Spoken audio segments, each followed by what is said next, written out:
Hello, mates. We're here today to end the chapter and recap everything we've experienced this season of Buffy the Vampire Slayer on Revamped. I'm your host, Brandon Alexander. And I'm your co-host, Courtney Autumn. And welcome to the Season 2 wrap-up. Hi, guys.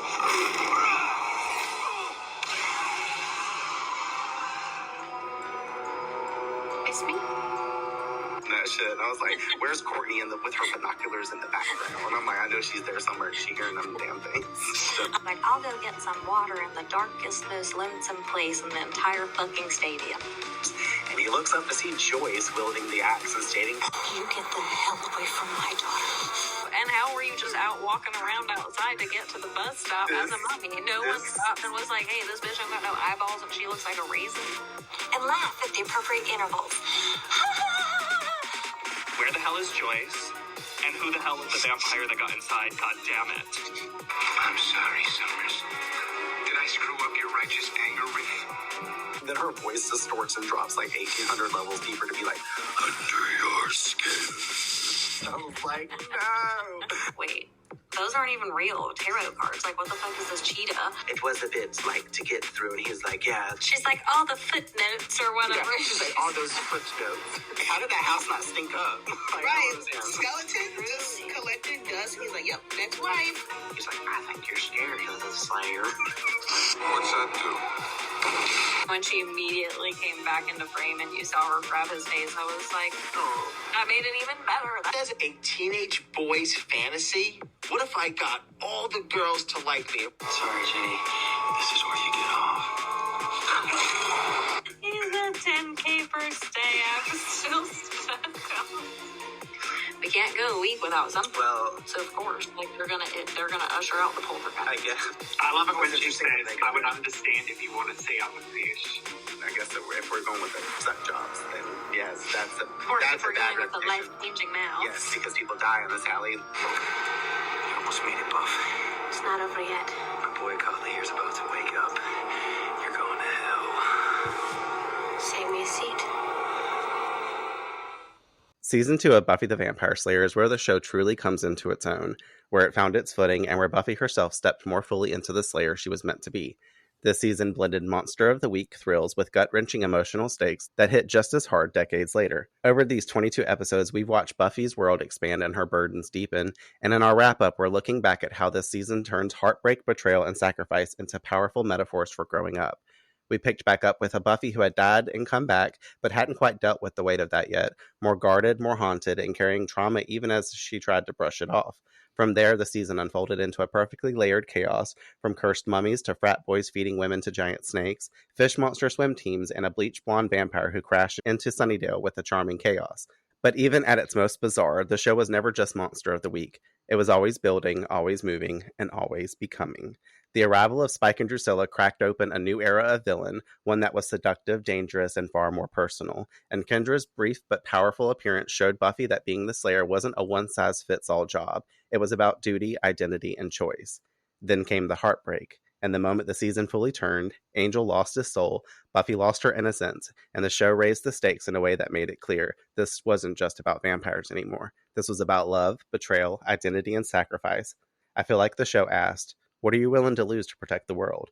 And through it all, Buffy evolved, from treating slaying like a burden early on, and to, in the end, facing down Angela sword in hand, ready to do what needed to be done, even if it broke her. We watched her grow into her own power, and we as viewers were invited to do the same, to grow alongside her, to feel the weight of her choices, and to cry when she walked away at the end. And while Buffy was going through all that, we've been right here podcasting through every moment.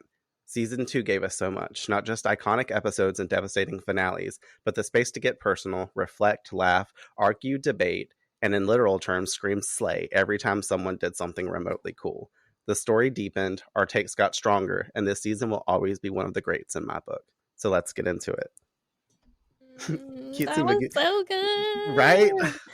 That's so good. I got a tear in my eye. Yes, exactly. Well, welcome everyone. Welcome back, mates. Yes, I'm so happy to be here. I know, after a few weeks off from having to really do nothing, not anything, we're back. But also, we did it. We officially finished up season 2, and now we're here to close this chapter out. A sad chapter to close. I know, right? I will say.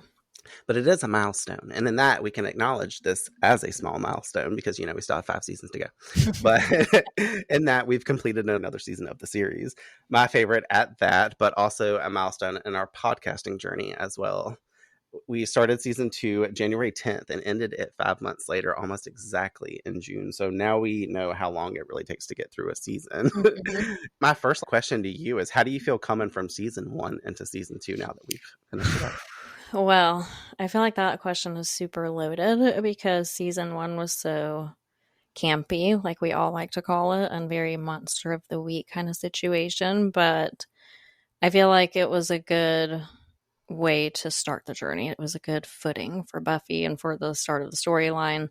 But I feel like season 2 really intensified the storyline for sure. And I feel like the plot really starts to thicken, obviously, in season 2. And we get a lot more character development as individuals and less as kind of a group, which is interesting to see because that also shifts the dynamic between some of the people in the group, if not all of them, at different times during the season. Almost kind of like they debated more, they challenged each other more. So that was different from season 1, where everyone was kind of either following the lead of Buffy or everyone was collectively always on the same page, seemingly, sometimes other than Xander.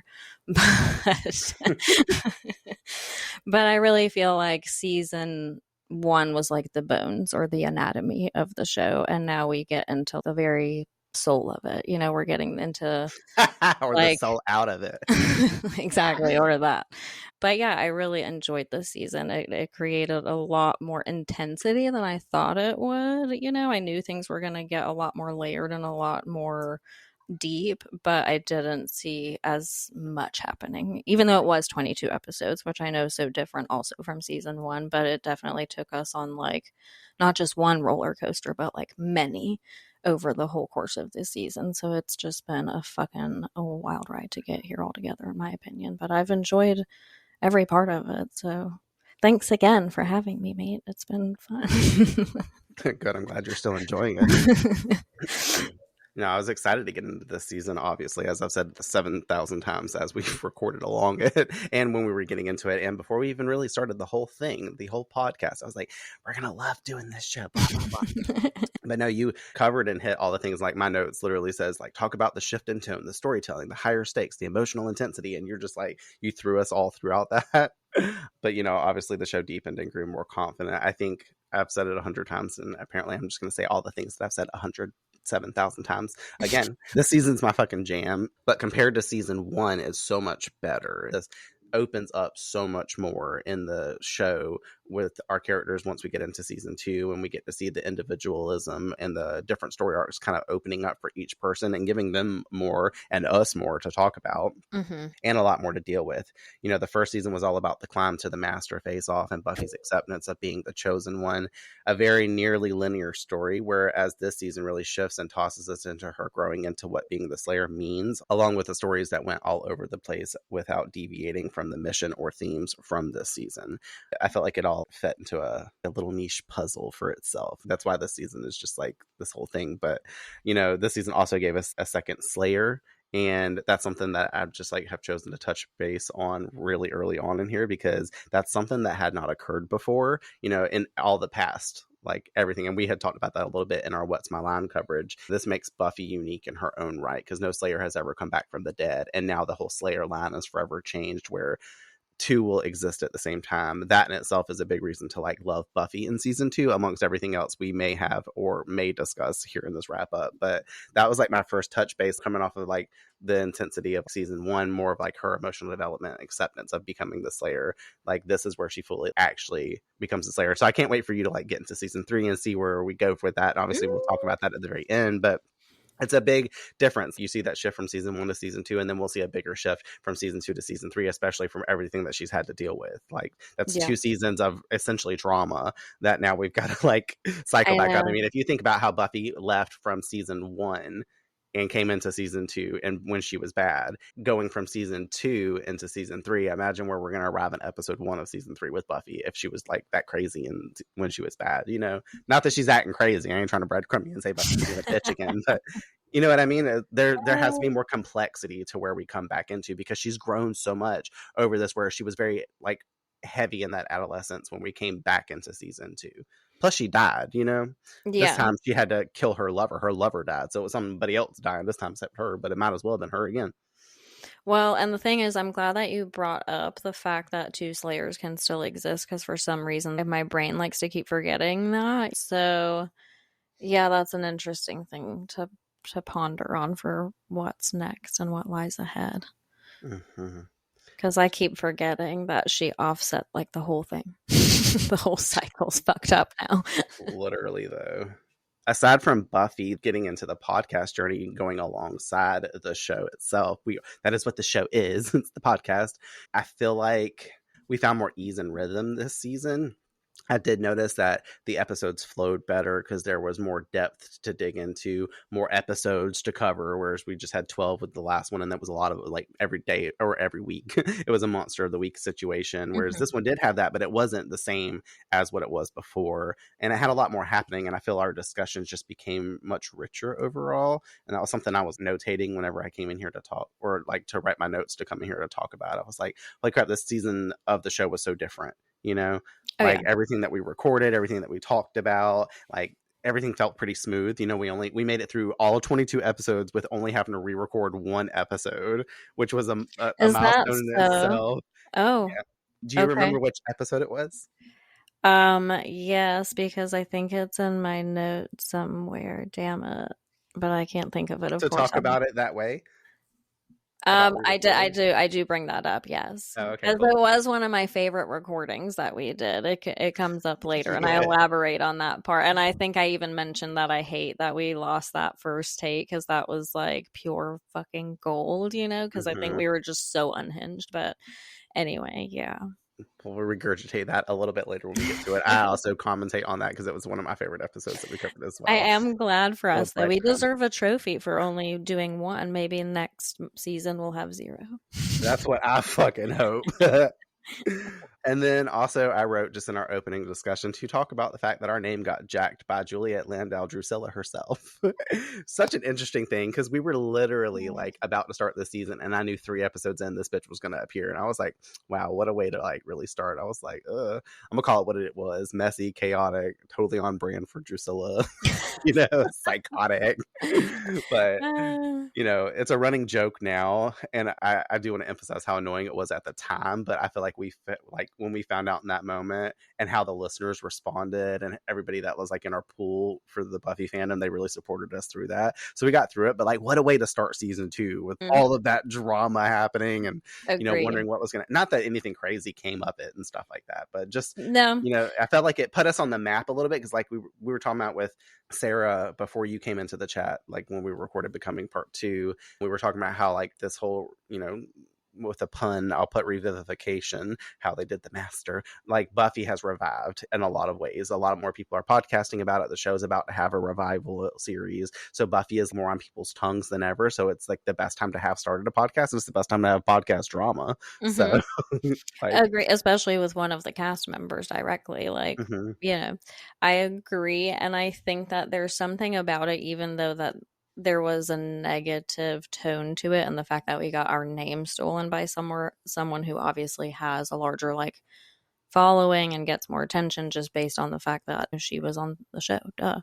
But at the same time, there was something about it that was just it was like serendipity, not just because of the Buffyverse and the attachment and the connection there, but also because of where, like you said, we were in our podcasting of the seasons and where the drama of that fell in line with her coming up literally like by the episode.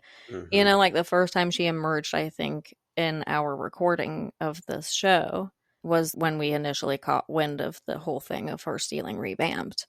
I literally think one that. episode before, essentially, yeah. Because we Yeah. had already recorded episode 1, and we were like, we'll talk about it in episode 3 when she appears. Because we Yeah. knew about it when we recorded episode 2 twice. It's like I wouldn't have even known who it was, obviously, because like I don't look Yeah. ahead, you know what I mean? So But you when got to this find out real quick. it happened at the perfect time, because if like this was a person who comes on way later, I Yeah. feel like there would have been so much of an odds for things to not even really get spoiled, but then like you would have had to give me some context on like who the fuck this is, you know? Sure. Yeah. So at least it was her, and at least it happened that way. And like you said, we got some clout out of the situation, so whatever.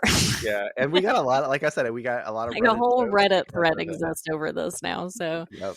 No, I'm excited to see how like we still continue to like essentially make jokes as we continue on through the series, and whenever appearances happen and stuff like that, however, whatever way they do.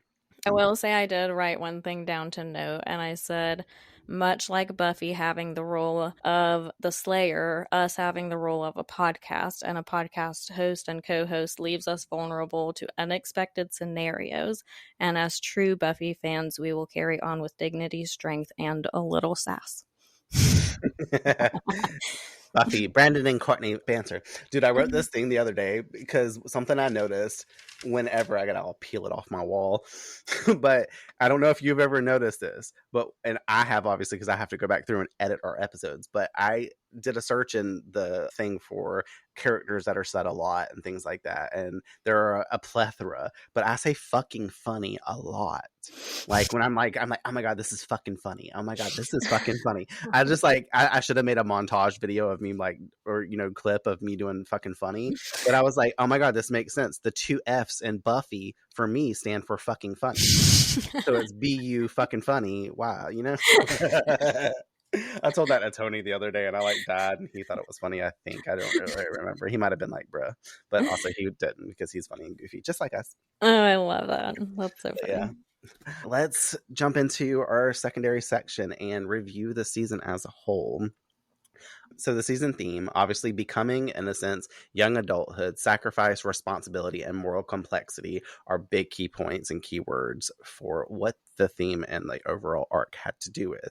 At its core, season 2 is about Buffy's loss of innocence. Her love story with Angel, which starts as a dream and ends as a nightmare, reminds us of how first love can change us forever. Sometimes for the better, sometimes into someone we barely recognize. We talked about how Angel's transformation into Angelus raises the stakes, not just for Sunnydale, but for Buffy's own heart. Meanwhile, in our core cast, Willow starts finding her own power, Xander wrestles with jealousy and loyalty, and Giles faces devastating loss while proving again and again what a true father figure looks like. And let's not forget Spike and Drusilla, who make being evil look disturbingly fun while adding layers to Buffy's battles. And by them, I mean Spike only, because, Drusilla. I just had to put her in there. While adding layers to Buffy's battles, both literal and emotional.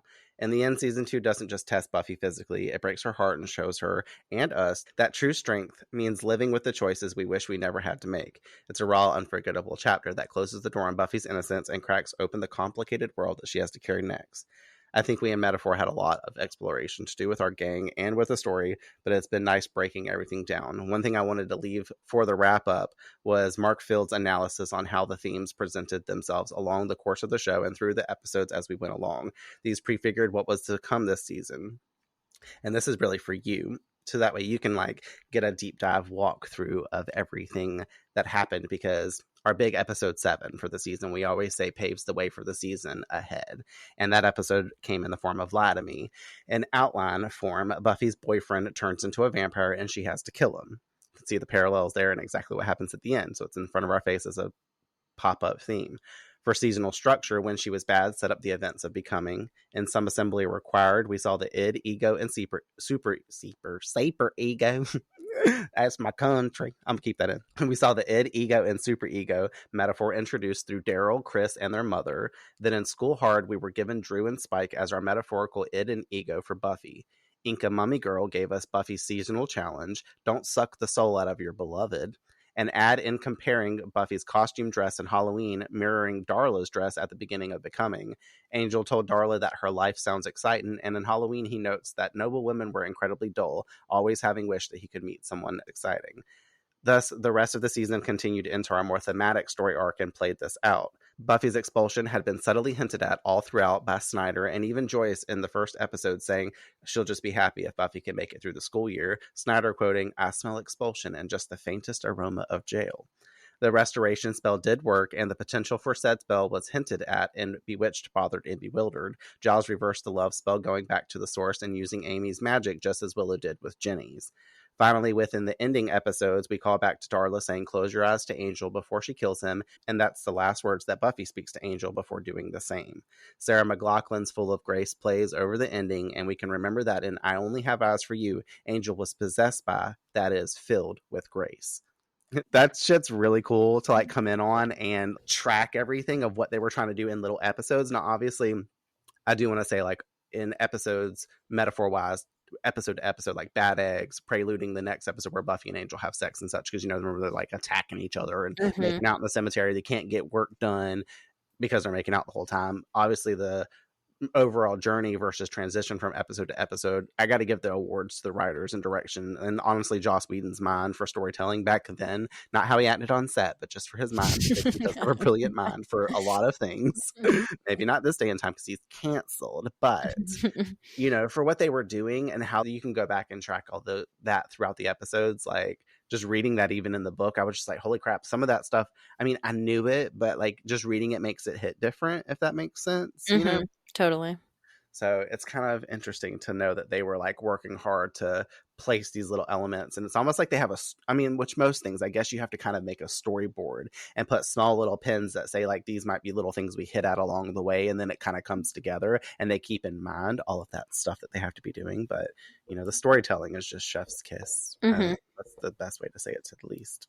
I agree. And even in my notes when I was recapping the season, I realized how much foreshadowing goes on in this show. And like, even with small stuff, you know, and then later you're like, oh, you know, like that's what that meant. Just like you told me before during the Halloween episode where Xander's like skill set that he kind of learned being the costume version of that whole thing when he transforms into his costume.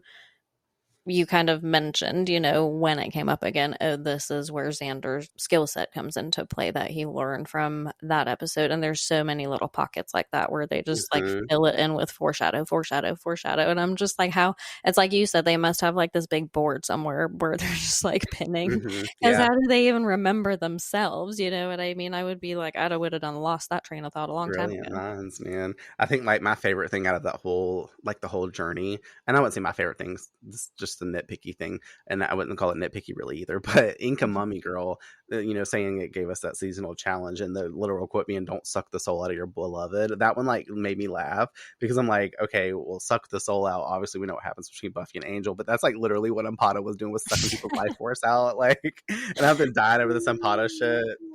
Me too. I thought it was so funny. She came up in my feed the other day. She hasn't posted in forever on Instagram, and she's like I want to say like a realtor or car salesperson, something in financy type stuff, and still does a little acting on the side. And I guess she's like going to be appearing in some movie or like something local that she's filming for again. So she's coming back as Ampata number 2 in the Buffy for real, the Buffy reboot. But I like all commented on her thing, and I said, okay, Ampata, and this bitch was like, oh my god, I love this comment so much because I'm the only one that brought up Ampata like out of all her comments. And I was like, yes. I was like, let me get an interview though. Seriously. Be like, how did you know our friend Xana? How did you find her picture to inspire your own look? She goes, the writers. She said, I just knew. Well, speaking of tracking, though, obviously another thing that we can track is our ranking for season 2. So why don't we get into some of that fun stuff now and discuss what we did and didn't like about the season? All right, let's do it. I like how you changed it, by the way, and you were like top 3, and then you're like, never mind, top 10. Yeah. Thank you, Robbie. It makes more sense, though. I mean, top 3 made sense for 12 episodes, but we have so much more to go through. And honestly, it's kind of funny that he said that because I remember whenever we first started recording season 2, I obviously had my list of 22 episodes that I wanted to strike through every single time we finished recording and we were out of the way. But the point is, I wrote out, I wanted to remember, like, what are my top 10 episodes? And a couple of them changed over this. And by a couple, I mean one, because I said that, and it'll make sense when we get to it. But I told you in the episode, I was like, this actually is in my like top favorite episodes now for the season, just because I went through and I loved the metaphor and all that. So top 10 episodes just really does make sense, and we'll pretty much do that moving forward. I will put a disclaimer and say after like my number 3, really my number 1 and number 2 are the only ones that are actually ranked, because after that I had such a hard time putting them in any order. I was like, they're all even. You just kept moving them around. Yeah, and then I couldn't decide. So I was like, I'm just going to say You that gotta from choose. 3 on, it's kind of unranked, and just be glad that I have a top 10. Like, I can't find flaws enough with any of them to put one beneath the other, and I equally enjoyed these, whereas my first 2 were clear. Like, my first one was clear, and my second one was clear. All right, so starting at number 10, my favorite episode for that position is Ted. Really? Yep. Okay, tell me why. Well, Ted is always one of my favorite ones in season 2. I like all the stuff that Buffy has to deal with in the episode. It's a fun Monster of the Week version of it. We also get like, the infamous John Ritter. And a lot of people always, like we talked about it in that episode, a lot of people tend to like put it in the lower ranked episodes for whatever godly reason. And I always enjoy it. Like it's a personal favorite to get to. I love watching that motherfucker. I don't know. I think I like the home invasion kind of trope that they play on in it. And obviously, I'm just going to regurgitate everything I said in my opening discussion on that episode. Not really. But no, like really assessing it to put it in top 10 position and to make it to my top 10 of that. It's always been in there. I just really like everything that goes down on, like I said, the home invasion, the fact that like no one else knows but kind of Buffy that something's wrong with Ted. And we're all getting to see it until everybody's like, you have the aha moment and the grand epiphany at the end when Buffy's like, oh, fuck, you're a robot. Like just finding out. We don't know what's also going on with him either. So we're also, it's kind of like a whodunit kind of vibe, like just like Scream or something like that. You don't know, we know who the killer is, but we're trying to like figure out like what is he as we're doing it. He's not a zombie, spoiler alert. He's a robot, spoiler alert. No, I'm just kidding, we're done with the spoilers. But in the easiest way to say it and timely manner, that's why Ted is typically in my top 10. I just really enjoy the episode, like as one of the filler ones. Yeah, makes sense. I feel like that one moved around for me because it came so early that I was like, ooh, this was good. But then the more we got into things, I was like, never mind. Yeah, it's got really great themes. So. Okay, so mine is I Only Have Eyes for You. And like I said, this isn't like a bottom of the barrel for me. It is one of my favorites. And I love it because it's just beautifully tragic. And I like that the ghostly part of the story mirrors what Angel and Buffy are going through, but then the roles reversing kind of thing really, in hindsight, again, this was one of my foreshadow catching moments where the roles reverse and Buffy has to be the one to make the ultimate choice or whatever. And then, we see where things ended in the season with her having to make the ultimate choice. So that was like an eye-opening thing, revisiting it for the wrap-up. But I just loved it in real time while I was watching it. I also love the era of time they took us back to. And like all of that. So it was really just great. I like that too, though, that's your 10, because then that makes me really excited for what 9 through 1 are going to be for you, because when we recorded it, you were like, this is my favorite episode of the season so far. So and then that was, 19 episodes in. So I'm like, well, we only got 3 more to go. So like I expected that to be lower on your thing, but that means other stuff like weighed out when you really set with them. So I like that. Yeah. All right, episode 9 position. Okay, so mine is Becoming Part 2.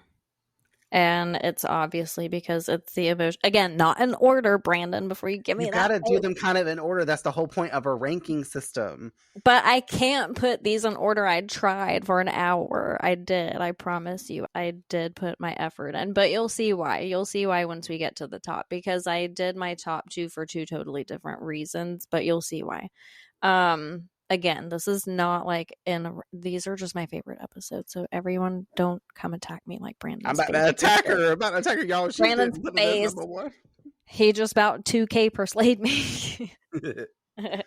Anyway, so obviously it's like the emotional peak of the season. Buffy makes the ultimate sacrifice, killing Angel as he becomes Angel.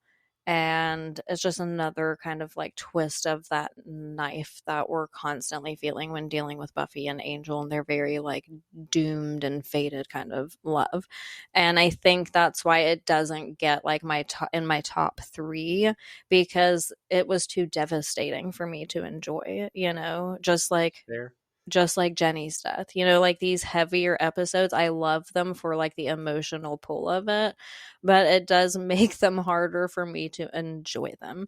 So that's probably why it's not in my top 3 per se, but I do love the episode a lot, a lot, a lot, and I appreciate it for what it is. And you come out obviously respecting Buffy like so much more so even than you did before. Not that she was ever not respected, but like just her badassery kicks up a notch, and you're just like, well, you know, if anyone's gonna save the world, it will be her. So yeah. My 9th position is When She Was Bad. Ooh. I put that episode there just because I really like the opener for the season. Like I said back then, it's one of my favorite cold opens of the season, just because everything that we're dealing with. Buffy comes back, she got that sexy hair, she got that bob going on. You know, the cold open to this, we get Willow and Xander walking through the cemetery, just hanging out on a normal night. Buffy's been away for the summer. And then what does the bitch do? She makes an appearance and makes it known that she's back by kicking a fucking vampire up into a tree and dusting it. Like, in heels, in a mini skirt. It popped the fuck off. But I really love Buffy's emotional journey that episode. So I always have to include it in my top 10. There are so many other ones that are just like, I actually ranked mine like as a tier as it goes down versus like I can't, because I can. Maybe you'll feel indifferent about this as we go forward in the future. And sure. Also that I pressed you with a knife to your back to make sure. No, it'll be. I'll always have at least a solid top 3. But yeah, When She Was Bad is just really, really good. I enjoy that episode. I like the sexy dance, not necessarily with Xander, but I love the moment. And I just love Buffy being fucking, she's serving cunty realness. And, you know, as a gay man, I'm here for it, even if I'm like also, because it's nice, like I said, in that episode's recording, to be on the backside kind of being like, Buffy's being a bitch. Like, I don't like her this episode. And normally I love Buffy. So it makes me love her more. But, agreed. You know, yeah. In a quick way, that's why I chose that position for that. Yes, agreed. Dropping down to number 8, and that position is Halloween. Oh, really? Yes. Interesting. That one's always been one of my favorite episodes in the season. I love Halloween time, and you know, I said it back then, so I always put it in here. It's really cool that they turn into their costumes, and the fact that it made me enjoy it differently with us recording with a guest for the first time this season, and it being some random person I had never really truly met, and all of that. But it was somebody that loved Buffy and has passion for the show, so bringing them on board to record Halloween made it really fun. And I know that's a little bit separate outside of like why the episode itself is my favorite, but you know, I'm going to be inclusive all around for it, just because it makes sense. I can't think of the episode Halloween now without, you know, thinking that Tyler's in the room with us talking about how he wore a spoon costume. What's other stuff, you know? But regardless, Halloween's just fun, but it also like is that precursor to Lie to Me, and kind of sets up everything that we're gonna like be learning that episode, and we talked about it then. But I don't know, Halloween's just fun. It's Halloween time. It's any TV show, if they have a Halloween episode, it's gonna be in my top 10 or 5 episodes for the season, because it's probably gonna be good just because people dressed up. I really like the Halloween episode of Friends. Now there are a few, but like the one specifically with the Velveteen Rabbit and Monica's Catwoman, and Rachel is a mom because, you know, she's pregnant, so she's giving out all the candy, and you know, fucking Supergirl is Phoebe, and she all comes in and she's like, Catwoman, so we meet again. So we do, Supergirl. It's me, Phoebe. I don't know, I just love Halloween. I love Halloween Town. I love the movie Halloweens, so Halloween is always going to make it into my list for me. What's your number 8? Becoming One. God damn it. And it's obviously, I think like that part I did kind of rank appropriately just because they follow each other, but it just builds proper tension. I think they do it so gracefully, the way they build the tension going from becoming part 1 to becoming part 2. So I feel like I almost treat it as a full storyline in a way. And because of that, I really, really, I loved it. Even though Kendra's return and a sudden departure was like probably the harder thing until part 2 happens. But it's just kind of like you see Drusilla only as much as you want to, which is also like great, but it was the beginning to the end of Buffy, I think, as we've known it up until that point. So I can appreciate it for where it's placed and what it does to the tone of the show, especially because it's a two-parter and it properly kind of leaves you hanging on the edge of your seat for what's going to happen next and how is this all going to blow up. So like I said, the way that they carefully took us on this journey to end it the way they did was well done. Really well done. Nice. Let's move on to 7. Okay, so my next one was Bewitched, Bothered, and Bewildered, which is just a perfect blend of comedy and chaos, to be honest. The love spell gone wrong on Xander, of all people, and the fact that it was toward Cordelia. The whole thing was just a fucking mess, but also it was hilarious, and it was great to just kind of go on this more lighthearted journey in the mix of all the chaos that's always going on. And I feel like I'm just getting to the point where I really love Xander and Cordy's dynamic, especially because they're romantically involved, but nothing ever changes as far as like their banter is concerned, their passive aggressive jokiness with each other. And I feel like this whole thing just took that and ran with it. And it was just like like I said, it was messy and it was funny. And I just had fun with that one. So yeah, they're not a terrible fit, I will say. Like, no. not really, not in this season for sure. Yeah, totally.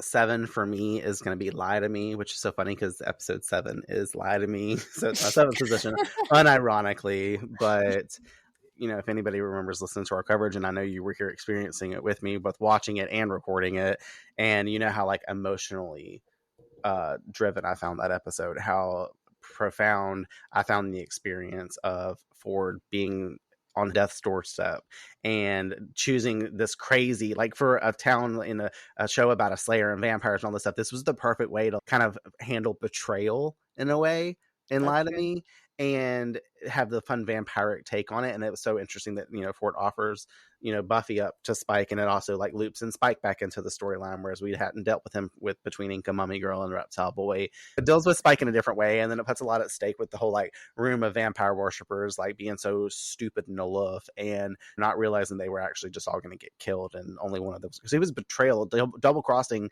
his friends and his friends. Yeah. You know what I mean? Like his like low-key Totally. friends he had just made in town, and then also his like big friend Buffy. And just knowing what I know now about how it foreshadows like the whole theme and just where it opened up to me, especially this time watching around. It's always been in my top 10. I think it's a little lower now on the spectrum, or maybe behind. I can't remember because I've done this list probably 1,800 times. It would be different 7 years from now than what it is right now, but very similar, because there are some that most of these in this episode, especially top 5, are just always like top 5 for me. I really enjoy the story overall for that one. So yeah. Episode 6 position, what you got? Phases, which is really for the same reason that my last one was, for the funnier element of it being that like the metaphor on teenage hormones and identity is like running rampant through this episode, but also that Oz finds out, or becomes a werewolf, I should say, and the ripple effect that causes, but also the fact that it's flips itself on its head and it almost creates more meaning and like depth between Oz and Willow. We see her take something seriously for the first time almost, where she's usually very like she doesn't tend to get emotionally vulnerable or deep or like connected or attached to things, it seems. So it's not Xander. Yes, other than that, or ice cream. But I think that, we almost start to see a different side of her here, where it is a more intimate and deep side of Willow. And I think it's interesting to see because it's not Xander, and because it shows even more depth than what she had with Xander, obviously, because what she had with Xander was not mutual and was very more like this puppy love or this high school, like, I don't know, you know what I mean? Like, it was just, it didn't feel the way it does with Willow and Oz, where that dynamic just has a certain layer of depth to it that we saw in this episode. And that's why I really appreciate it, because it just kind of exposed her to us in a different way that we Yeah. haven't yet seen. So I really, really like that one. I like that you call that puppy love. I don't know what else to call it. 6 for me is where I put I Only Have Eyes for You. We talked about it, but like doing it for the show and watching it this time around, I said that I really enjoyed the metaphor. And sometimes I noticed with the show, obviously I know what's going on. I get the subtext, I get the metaphor, but I never ever really sat with it for too long. It's kind of like the same way as an adult revisiting Becoming Part 2. I witness it differently and I really pull into more how this really affects Buffy as a whole and spent more time thinking on it versus like back in the day I was just like, she lost her boyfriend, like she has to kill him, all that stuff, and I can regurgitate this when we get down lower on my list because we all know what my number one's going to be. But I Only Have Eyes for You just like really subtly blends all that together, and it's basically the same reasons that you said whenever you put it as your 10th position, the story between Buffy and Angel and how it intertwines with what happened in the past and how it's showing up in the future, and then how we also spoken through metaphor again, and that episode get the way that Buffy deals with everything that's happened since the episodes where Angel loses his soul and the big season shift happens. So it's her finally coming to terms with it and basically saying what she said at the end of Passion, where she's like, I think I finally am ready to kill Angel. He's gone and not coming back, all that. I think this is where in her mindset she just kind of knows it. It's like that shove he gives her after he is Angelus again after being possessed by Grace. It's like that thrust that she needed to wake up, in a sense, you know what I mean? Totally. Like yeah. Plus the revisitation that she has with him that episode, she's like, Angel, and she's like all right, halfway done with the list. Episode 5 for me, because of what we were just talking about, has to bring me in at Surprise. Surprise has always been like one of my top favorite episodes in the season in general. I'm surprised that it's really not. I think it used to be further down in my list, in my top 10, like more of like a episode 3, episode 2, because I love the Buffy's birthday theme and everything that happens. I talked about the water in that episode and how it's like pretty much tears because Buffy's crying. A heavy amount of it are upset because of Angel having to leave. It's her birthday and her birthday's getting driven to shit. It's the first birthday we have of Buffy's as well. It really amps up the storyline, and this is like the second time that we revisited a very intense energy and a big threat occurring because we have the judge coming into context, whereas in What's My Line Part 1 and 2 we had the Order of Taraka and then Spike and Drusilla really trying to hone in on their power versus just flipping roles like they did. Surprise really brings all of that heat in and ushers us in to the pivotal Part B of the season. So that's, other than why I said then, why I put Surprise as my number 5. What's yours? Killed by Death. And I really, really like this one just because it gives us a look at Buffy in a very vulnerable state, which we've seen in a way, but not for an entire episode. And I think that we finally see like the consequences of what happens when she's actually not fit to do what she normally does and kind of be the glue to the group. It was interesting to see how people were seeking her and kind of realized how much they needed her in this episode because she wasn't readily available, and just seeing her try her hardest and want so badly to save these kids and figure this out and fight this thing and not be able to do it because physically her body is not there and she's healing and she's not well. It's just such a different spin on Buffy as a character that we're used to not really seeing at all. So I think for us to be impacted as viewers almost the same way that I'm sure like the group was by not having her there, it was just an interesting kind of play on things by the end when I really revisited that episode. I was like, dang, you would think by now being this far into things that we would have had this kind of moment already where, they have to fend for themselves for an entire episode. So to see her really out for the count, I don't know. I just like the contrast, basically. Der Kindestad, der Kindestop. That's really why, because it's German. So my next 2 are kind of like hand in hand because Surprise and Innocence are my 4 and 3. All right, so your episode 4 placement is Innocence. Yes, and then my episode 3 is Surprise. And like I said, I just treated these 2 as one because I wrote the exact same thing almost for them.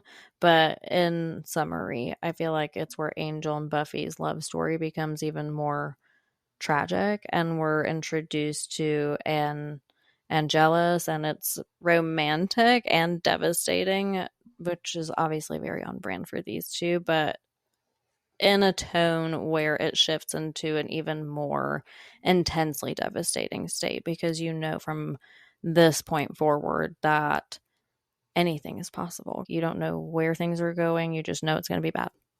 Mm-hmm. So another tonal shift, I guess.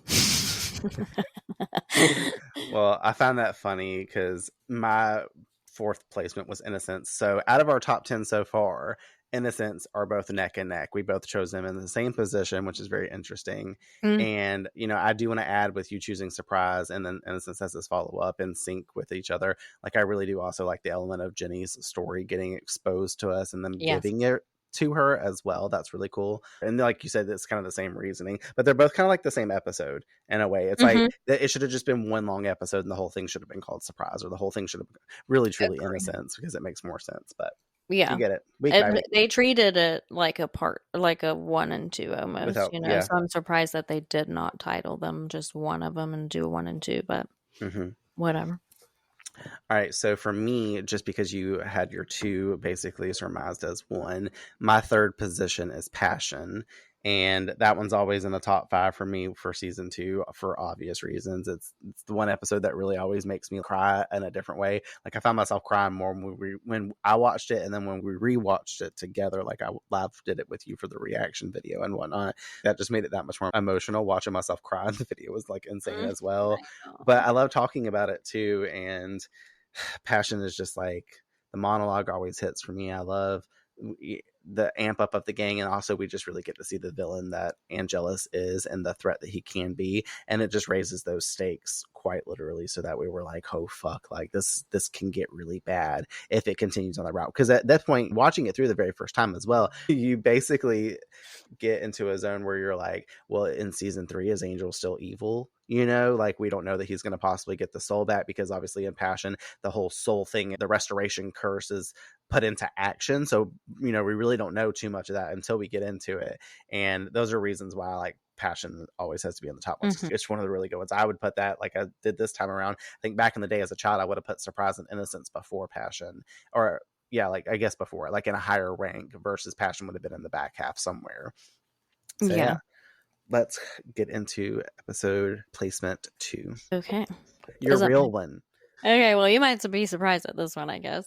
But this one was Halloween for me.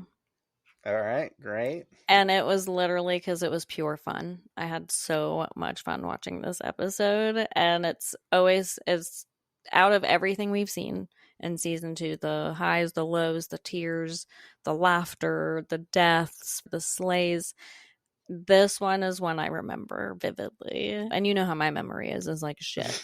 But this is one that I remember, and I feel like a lot of the parts are, you know, obviously Willow stands out in the storyline the most, because she just like steps into this version of herself that we're just like, whoa, what's going on? But I had pure fun with this. In hindsight, when I revisited everything, I was like, this one was actually so much fun. Them getting transformed into their costumes was like great, and I know that there's like a little bit of campiness there, but the fact that there was also such a huge swing of character development on top of that in a really fun way, but that didn't take away from them developing as characters. You definitely walked away feeling like you saw different sides of all of them. This actually, I take back what I said about the Killed by Death, because this was one of the episodes where Buffy was also useless. Yeah. So Buffy was still useful in Killed by Death, but not. She was put on the back burner for a bit. She was more useless almost in this one. So I just had a lot of fun watching this and revisiting it, and every time I think about it, I laugh a little bit. So this one just stands out to me the most and had to take my top 2 placement. I love that for you. I love that Halloween is in your top 10. Not that I doubted it would be. I really didn't sit around and think about like what would be your top 10. But now that I see it, I love how you're choosing like really fun random episodes versus like all the super serious ones. Everybody's always like, lie to me, all the other stuff. Like you wouldn't catch Killed by Death and Phases and stuff like that. Bewitched, Bothered, Bewildered being in my top 10 at all. One of them might make it to top 15, but very interesting. I think I'm also starting to realize in my notes that I love Willow a lot. Like a lot of them were like, oh, because we got to see a different side of Willow. Like I love Willow, so I think maybe that's why too. Position number 2 for me is Becoming Part 1. I think I beat that horse dead. I know everybody listened to Becoming Part 1 of our coverage. You know how I feel about Buffy, how I feel about this journey for her, and it just from the series, Becoming Part 1 and Part 2 are technically my favorite in the whole series. But Becoming is just really special because of how it shows everybody in their past, how they became, versus like the Part 2 of it kind of brings everybody into the full arc of that chapter and where they stand at now versus where they were past. So it's kind of a story of past, present, future. And, we loving the tarot cards that Drusilla has inaccurately displayed, but it's like that, So, I'm not going to beat the horse dead. Like I said, I really love Becoming. And that's why it's got to be in my top 2 favorite episodes for Part 1. Yeah. All right. Final position. Your one favorite actual episode for the whole season. Obviously, we really gotta double down on the I'm gonna double down on the fact because obviously mine's Becoming Part 2 because of everything I just said. Yeah. Everybody knows that's my favorite in the whole series out of all 7 seasons. I'll stand on that hill till the day I die that's my ride or die number 1 episode I can't live without. So now we get to see what your episode that you can't live without is in your first position. For me, it was Passion, honestly. Oh, yay! The thing I loved a lot about it. And obviously, it's like the tone shift of the fucking season. We get to see Angelus is absolutely terrifying. And it's like we've heard about it before. And we heard all the examples and all the things that he was capable of. But to actually see it, and when it starts impacting the actual core cast of this show and removing them permanently, it just weighs a lot heavier. And I know I said that I couldn't like enjoy a sad episode like this, and I did not enjoy it. I did not. I cried the whole time, and I could never like rewatch it without not crying in advance, just knowing what's coming. You know what I mean? Yeah. It'll hit different the next time you watch it again. Exactly, yeah. And so I think my favorite part about this show as a whole, but especially this episode displaying my favorite part about this show, is that it absolutely proves that nothing and no one is safe, ever. And it's like you get that being that they're in the hellmouth, but this episode hits so close to home with the 2 characters, one who caused a death and one who died. It's just like this show has no boundaries. And if you have boundaries, stop watching the show because they don't give a fuck about your boundaries. They don't, and they never stop. They never stop. So it just opened my eyes to like where the show is willing to go as far as like the writers of the show and where they're really willing to take things as far as they have to ensure that there is no predictable nature of this. There's no one safe. There's nothing safe. There's no one thing that's exempt from something terrible and something that's going to absolutely shift your whole viewpoint of what's happening. So I think that did that for me. So obviously for those reasons, it has to go into my number 1 top spot. Yeah. All right. So now we've got our top favorite episodes. Let's talk about a few of our least favorite episodes. Least 2 favorite episodes of the season for me. And it doesn't mean that I hated them. It's just lower on my rewatch list. They would have to fall to be Some Assembly Required and Killed by Death. Just because Killed by Death is kind of like, man, it's whatever out there. Out of all the episodes, I feel like I get more from like Phases or Bewitched, Bothered, and Bewildered. I get more for I Only Have Eyes for You, especially in the niche little area that it's in. Mm-hmm. I technically, if I had to choose a third, Go Fish would be on that list. Like right there neck and neck. I actually had to stagger between Killed by Death and Go Fish, but I actually find more enjoyment in Go Fish. because of the humor that is in the episode overall. Totally. And you know, most of that's delivered by and killed by death Cordelia, which maybe I should reshift them, but some assembly required. It's just out of every single episode, it doesn't do much for me in the overall storyline. I do like the like preface and the foreshadowing to Buffy and Angel. It's the first time they walked off all sweet and stuff at the end in the episode, you know, in the graveyard holding hands type shit. We got the little notes of their love theme in that, but you know, Buffy burns down a gym. It's got the psycho fucking guys trying to like, I don't know, it's just very mundane in the bigger, grander scheme of things and everything else that's going down in the season. So that's why I placed them in my least favorite, even though they're not my least favorite, because there's no episode of Buffy that I'm just like, I don't like. That makes sense.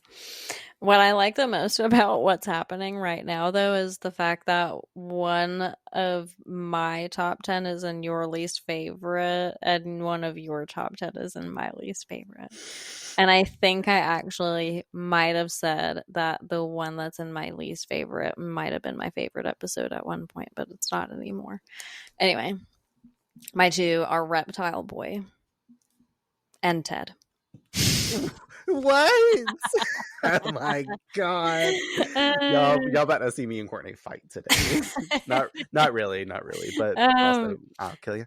But like, it's the same reasoning as you, and not really so much for Ted. Obviously, there's like way more of a plot line there than to me. Like, Reptile Boy was just annoying because it's frat guy summoning a snake demon and like they're exploiting women. So I'm just like, didn't we already have this go down in the pack? Like, we cannot do without this theme like in a season, you know what I mean? We gotta pluck that episode and toss it. And Ted, I think the more I reflected on Ted, it triggered my own trauma from having a stepdad. Not that mine was terrible, because he wasn't like no Ted or anything like that, sure, even in human form. But I think the notions that it touched on, as far as like Buffy dealing with having like this kind of step parent figure potential role in her life, and we're just getting to a place where like her and Joyce might be starting to be good, and then Ted wiggles his way in, and it just kind of like, I don't know, it creates a shift in their dynamic that is like not necessary in a way, and she Sure. really very much needs her mom always, but especially right now. And he was just so aggressive, and I wanted to 2K per slay his ass like almost instantly. So You wanted the cast iron skeleton. I think it's just triggering.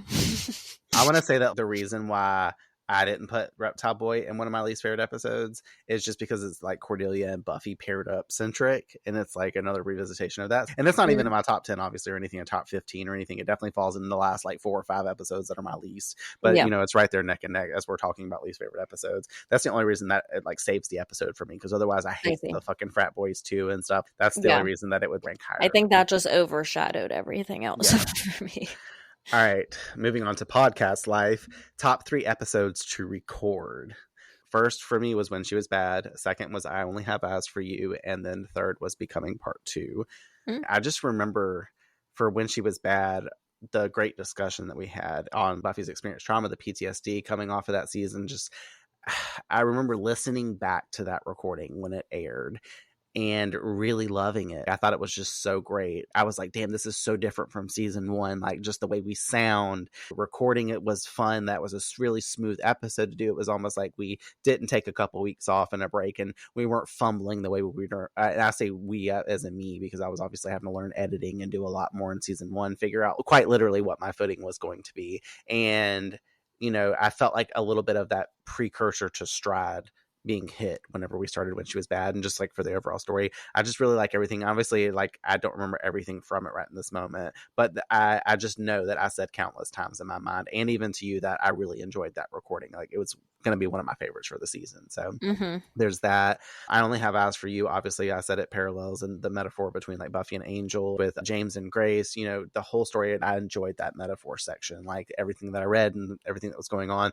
The fact that it shifted into my top 10, whereas it wouldn't originally have been in my top 10. Like, I had to kick out What's My Line as kind of a duo, mostly part, I think, 2, because I like Kendra being in the dynamic and mix of things. Like, I switched them two out for one another, you know? So it's interesting. And then Becoming Part 2, self-explanatory, having Becoming Buffy come on to record with us, and they were a big inspiration in me choosing to podcast and do this, as well as yourself, for like just knowing what podcasting could be and how to do it, getting on a mic and talking. You know, you pushed the fuel into that, and then they kind of helped ignite the fire along with like Prophecy Girls and me listening to it. I was like, I need to do this. So for that, and then also it's my favorite episode, getting it to discuss it with them and then have you present with that as well, and see them experience talking to someone, because it's been probably a long time since they've interacted themselves with someone that hasn't seen the show. Tabby was so excited to like basically at that point quiz you and be like, oh my god, so wait, you've never seen any episode? You get the fresh take every, like, you don't get no spoilers, you don't get anything. Like, it was just really funny to hear really her make sure. yeah, she was like, are not any breadcrumbs?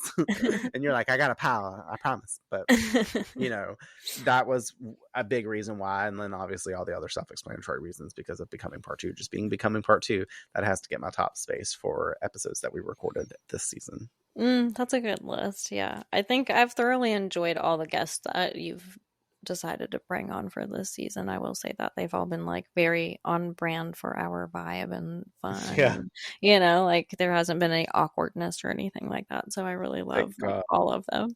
Yeah. So my top 3 recorded, and obviously mine aren't like really in any specific order either, but these just came to mind right away. But one of them was Inca Mummy Girl. Yeah, that's my like 4. Yes, and I think a lot of mine reflect like more on our dynamic that took place while we were recording, and like a lot of the times I notice like new inside jokes are inspired maybe from these episodes too, like they stick with us later for the most random absurd reason. But that one stood out to me just because I remember getting super technical about like the mummification process, and then we were like talking about all this other shit, like how did she make it to where she is? How didn't she turn to dust? Like we had so many questions about everything around this mummy, and it was just like the most unhinged conversation around the topic. And I just remember you saying impasta. Yeah. Yay. So yeah, and then my next one is Some Assembly Required, which is the one we did 2 takes for. And like I said, that first one I wish what happened? My microphone? That was, yes, it disconnected, like because your crappy cord that you used to have. But that episode was so great. That first take, I do as well agree. I wish people got that one versus that the one second take. Like, I feel like we stopped breathing at some point because we were like laughing so hard that we did that like old man thing where we're like, yeah, and we just like stop breathing. No, I remember moments where we did have long, like 2 minutes, where we had to really collect ourselves to reel it back in. Like that was insane. So yeah. Yes, I know. But I do remember we had almost as much fun on the second take. You know, I think like the energy was revived from the first one. Just obviously it wasn't as organic, but I just remember having so much unhinged fun on that one. And then my third one was Bad Eggs for literally the same reason, because you just kept talking about the Gorge Brothers. And I think anytime. I'm in my head right now. That's why you see me puzzled on the screen. I'm trying to think of which Lyle or Tector voice line I want to pull out. Like, I think you're scared of the Slayer. Come here, boy! I'm gonna whoop your ass over there. Like, so funny. You must be the Slayer. Pleased to meet you. You're welcome, everybody, for the revisitation on that. But that's what I was gonna say. I'm starting to notice a trend with me that like some of my favorite times to record with you is when, especially if I know in advance that this episode is gonna prompt some sort of impersonation out of you, and those are like always the best. So yeah, just all my 3 most unhinged ones, really. So keep being theatrical. I got it. Basically, though, funniest and favorite recording sessions, I have to like regurgitate what you just said back at you, because it's not like an actual like section that I had created. And these are like, this falls into me, like what you basically just explained in your top 3. It gives me a little part B to that, because the moments that you just basically covered, like Inca Mummy Girl was such a jokey episode to me. So I had written down to talk about that. Like I loved everything. I remember coming on camera and being wrapped in toilet paper and talking about how I was on Pata it was the only episode that I did that this season too. Like something a little stupid and goofy. I was just really having a fun morning. That one was a really fun memory to recall on. And maybe I put these as like, you know, little follow-ups to mine, but then my other one was Some Assembly Required, because the first take in general ripping on Chris's mom had me dying when recording it, so I had written down to notate those as well. I did write a little shout out to all our guest recordings because they were all really, really funny, and they added another element. But I think Frank was like our funniest one as far as top moments and favorite episodes in recording. Just like the whole situation with him and his energy that had us dying 2 days in a row while recording with him. Like, we had him the first time spilling the tea, and then he took up all our time, and then we all had to come back the next day, and then we were like low-key terrified that he was gonna like make the episode 7 hours long again as well, in a respectful way. It was so funny. We just like were dying laughing at him because we were all going off on tangents and shit. But he was a character, and I can't wait for him to come back next season too. But in that, I guess I can say too, while we're on the topic of guests, like best guest moment also to me, aside from him, was like Naj when she was ripping Ted up, and then also like Tyler coming in with the hot fun facts section, and also in Halloween ragging on me for skipping Cordy's best quote. And he's like, So you didn't talk about one of my favorite Cordelia quotes. Okay, well, give it to When us. she's like, "What's your deal? Take a pill." What's your deal? Take a pill. I say that to people all the time, like when they're in the alley. I love that. I'm like, boy, if you don't shut up. Like, he was coming for me both times he was as a guest. Like, I was like, all right, we gotta like next time he's on another Like, you want to episode. take over? Yeah, exactly. I'm like, Tyler, you can do the fun fact section. Please come with the fun facts. You'll be the special edition, all that. But like, you know, because those are part of the moments for me that were like really funny when we were recording, which is, you know, basically what this category is all about.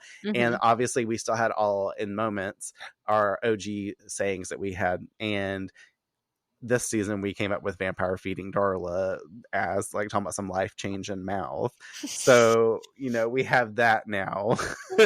And then obviously across the season too, we had all like the reversals. Like anytime we reversed what Drusilla was doing or saying to make it about stealing our podcast name, like every 2 seconds, you know, that shit was just funny as me. So those are like highlighted moments for me across recording and the show and all of that. But like, what about you? So I will say that I wanted to throw a random one in here because this was a highlight for me listening to an episode, because this didn't take actual part in recording.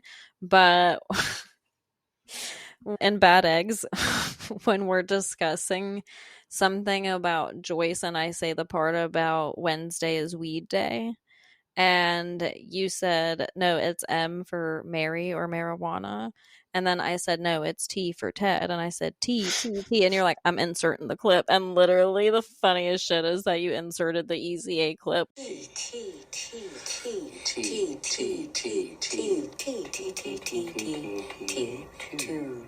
It's like 3 minutes long. Yeah, people was like, can you get back to Buffy?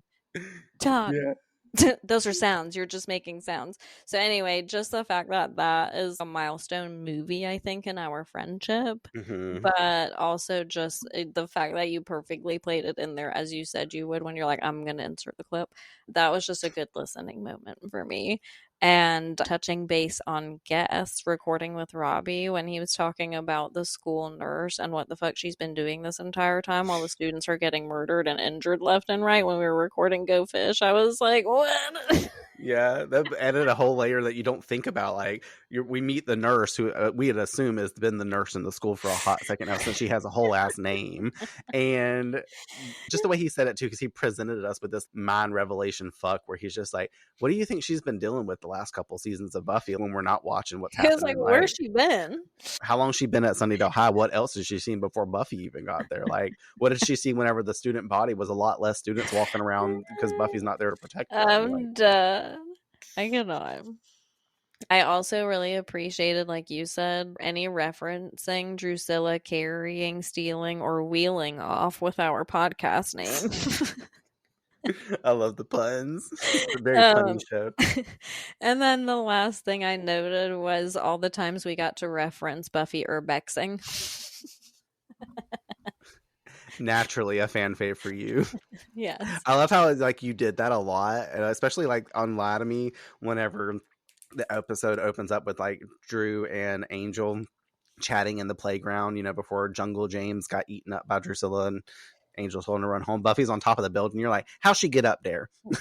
I'm like, I'm like, there's probably a ladder. Or we all got into a discussion Urbexing. about how she was using her Slayer agility to jump and hop up on top of things. You're like, I wish I was a Slayer so I could urbex better, be hopping in windows and shit. Like, so you're not wrong. You did turn that shit out. But then I would come back random times with other urbex stuff. Like, you did. You would write it in your literal script. You'd be like, and here goes Buffy in the abandoned science lab urbexing again. We talked about that in Halloween. I remember and I don't think I have it written down later or anything like that. There's another urbex moment that I like. Oh no, it's not an urbex moment. I pulled out because it's in our montage that opened up at the beginning of the episode. Everybody's heard by now, but for when she was bad, I put in the little clip where I was talking about you using the binoculars in the cemetery to be looking for the owls that were hooing, because in that episode you can very prominently hear the hoo stuff in the background. I'm like Courtney out there in that cemetery looking for them damn birds. Literally. Not to mention also just because we're on a tangent now, laughing whenever some assembly required, them all digging in the cemetery and how is nobody seeing all this, transitioning that back to Empata, how is nobody watching a crusty dusty raisin walk through the fucking town to get to the other side like the chicken crossing the road. Crusty dusty. Bitches crusty and dusty. We saw it. So yeah. You're right. All right, let's move into the not so fun part, the saddest moments. And I have 3 for this. How many do you have? Just because I said 1 to 3, so you could choose. I have 3. Well, I have 2 worst moments, and then I have 3 saddest moments. They didn't really go together for me. Okay. I mean, they do, but 3 specifically have a more sad tone. I'll say that. For sure. For me, my top 3, I'm just gonna read mine out because they're a small little couple of lines. The first one being Jenny's death. It has to come first for me because of its setup. The fact that Angelus toyed with her and then with the gang and they all had to suffer in her demise was a whole moment, and everyone bore the weight of that in that episode. There wasn't no stone left unturned. Everybody was affected by it, and that doesn't typically happen. Usually it's happening to Buffy, or Cordelia's getting taken. I mean, I know it happened to Cordelia and Buffy and Reptile Boy, but if you think about what Marcy was doing to Cordelia's more centric in the episode, getting targeted after Xander's and Bewitched, Bothered, and Bewildered in a way, which every episode this season, I will say as a side note, did do that really well with having something collectively going on with our characters, because Buffy was a rat while that was happening, and Bewitched, Bothered, Bewildered. So there was an element on the side of that. You know what I mean? Mm-hmm. The girls were technically all in danger because of Xander's love spell, especially to each other. So, I mean, it's an interesting component to pull out of my mind now. Second position for me in saddest moments is Buffy killing Angel. While the emotional weight of this is heartbreaking and all things devastating, it comes at number 2 for me. Seeing Buffy break down in the end just hurts me. So I had to put that as my second. Normally back in the day, I feel like that would have been my first position, but the way it affects everybody in the group is why I put it more in the first position as sad moments. And I cry more for that, and I know what comes next in the series and stuff like that too. And we ain't got to even beat around the bush. We know there's a whole series called Angel. So, unless it's a precursor to her life, we know possibly there's going to be an 𝐿 to it, or something in some nature. We'll get to that. Don't want to spoil. It's a little breadcrumb. But that being said, my third position is Buffy losing Angel in Innocence.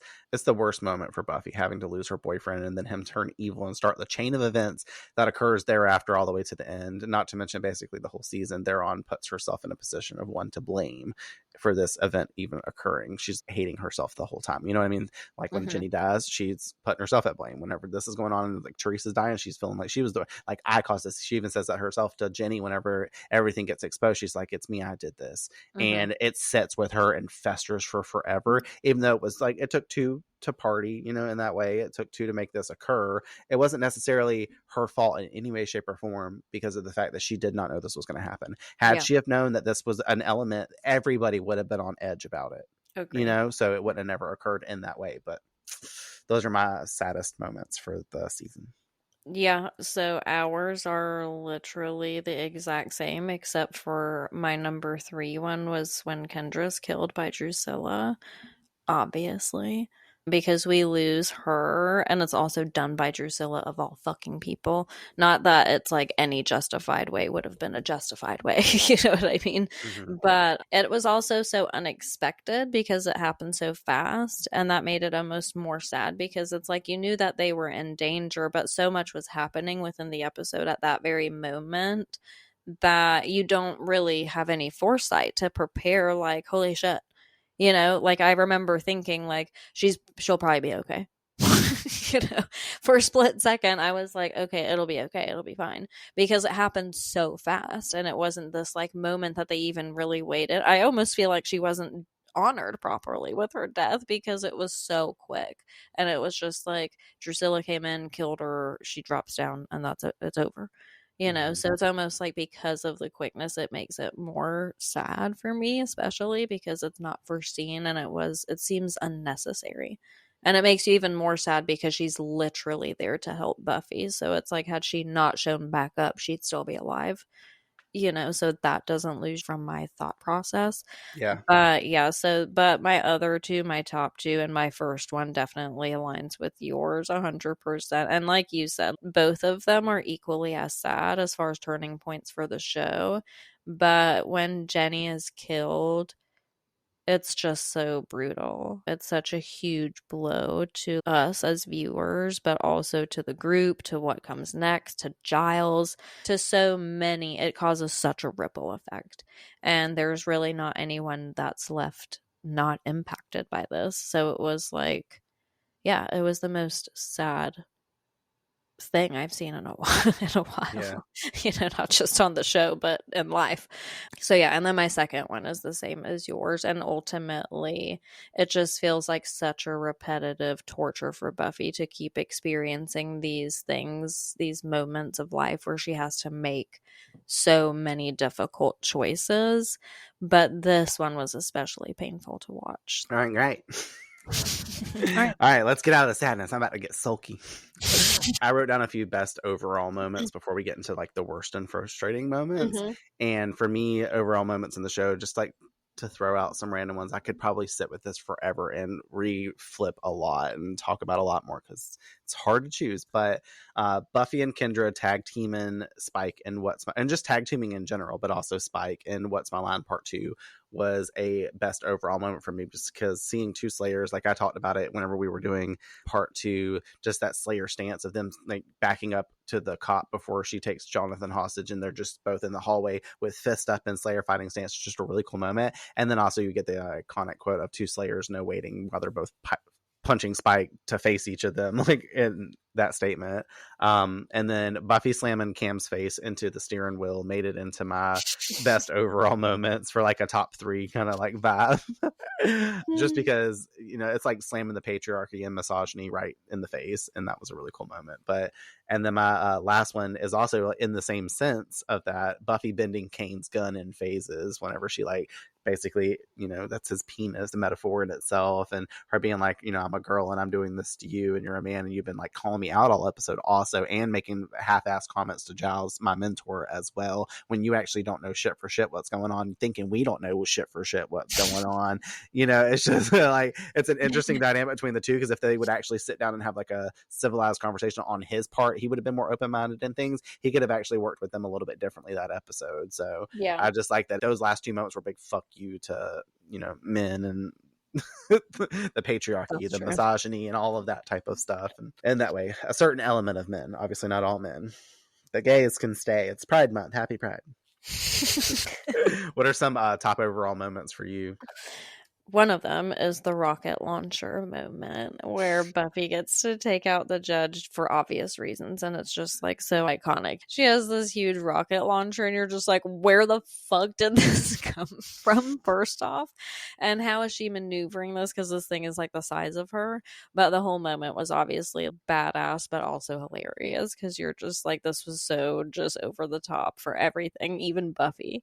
Another one, which is like a best moment, and I'm gonna ignore what happens right after this, but obviously when Buffy and Angel, however temporary, enjoy a moment of happiness and normalcy as a couple, where we just tiptoe before, leading up to this, afterwards, we're always on these eggshells with Before these he two. wakes up at the end of the episode, everything's good. You're Yeah. like happy they fucked. Right, yeah. So it was a good moment to watch because I think as a viewer, when you are in love with a couple that you're watching on a show, no matter what the show, or even a movie, whatever the case is, you want so desperately for them to be there, just as desperately as they want to be together, you know? And I'm such a like poetic deep soul, so I'm always like a sucker for these things. So for the moment that you get to really enjoy it with them, it is the only time in hindsight so far that I feel like I had that one moment with them where they felt normal. Well, you had your one moment while they was having their one moment. But you see what I'm saying? Like, it just yeah. we know that we'll never see that again, especially, or at least from where things are now. So it's like, you just get, it's the only little, it's such a little sliver of time, but you do feel, and that makes it almost more powerful, you know, and why it's such a good moment is because it's not normal for them to feel normal. So, I agree. If I hadn't have chosen my like funny kind of ones, other than like my serious one at the beginning with Buffy and Kendra as an overall thing, I think I would have to agree with you too. Just like to respect that moment. It's because I always blur but like you said, if you put out in your mind what's about to come right after Angel wakes up and the lightning strikes and all that shit, thunder crashes, all that, you know, when the thunder rolls and the lightning strikes, Angel loses his soul in the cold dark night. All right, cool. Hopefully y'all like Garth Brooks. That was a little 90s flashback for me. I hate that motherfucker. But no, it really is like, it's the moment of happiness, and it's probably the best moment on the show and the best moment for Buffy and Angel because they actually got to do it, and that opens up a whole role because now they know they can't ever do that again because 100%. Angel is recursed. The curse is in same standing as it was before because they used the same restoration magic that they did before. So it's a curse versus them just saying, which I don't get why they didn't just like change it a little bit, but they didn't probably have that knowledge. Like, call in a different bit of wording or shift the spell a little bit to make it where those principles and those reasons for Angel being quote unquote cursed are not there and in place anymore. Have it be that he just is granted his soul back and there's no stipulations. Exactly. Like, you know, but you can't have that. Angel's got to be a tortured soul that needs to have a redemption arc and story. So, I think in reflecting back on that moment, I was like, how fucked up is it that this is not just a moment of normalcy, but because we know the stipulations of Angel, and then when it becomes clear that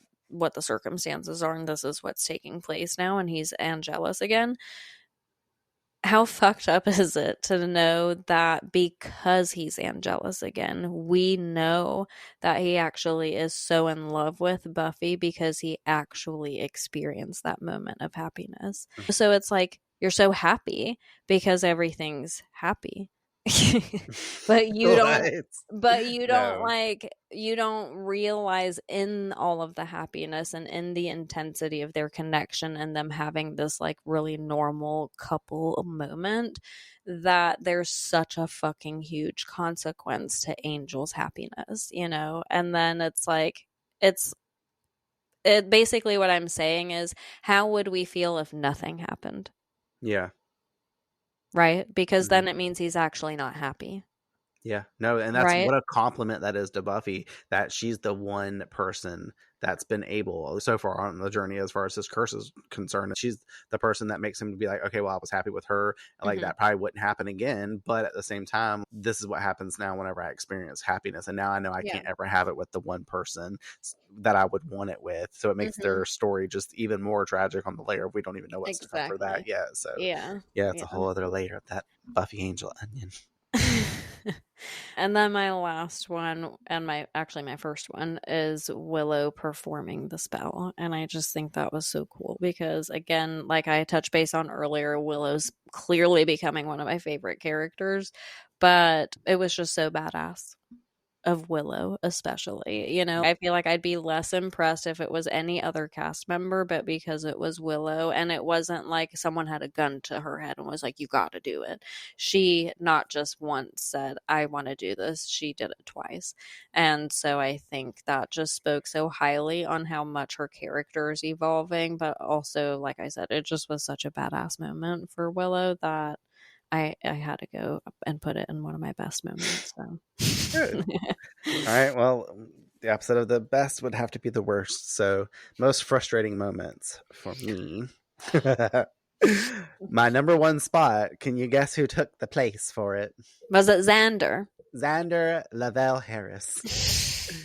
Like all of his finale moments between the debate and the live stretched across 2 episodes, and honestly, anytime that he was gawking over women that weren't the girl he was currently dating, aka Cordelia, those are just like the worst, most frustrating moments for me. Even if I was able to dial it down and kind of reel myself in and handle it with grace, somewhere mid-season kind of granted me the ability to just like not get testy over every little stupid shit that Xander be doing. So I'm not like wasting too much time talking about it, getting us some negative reviews on Apple Podcasts.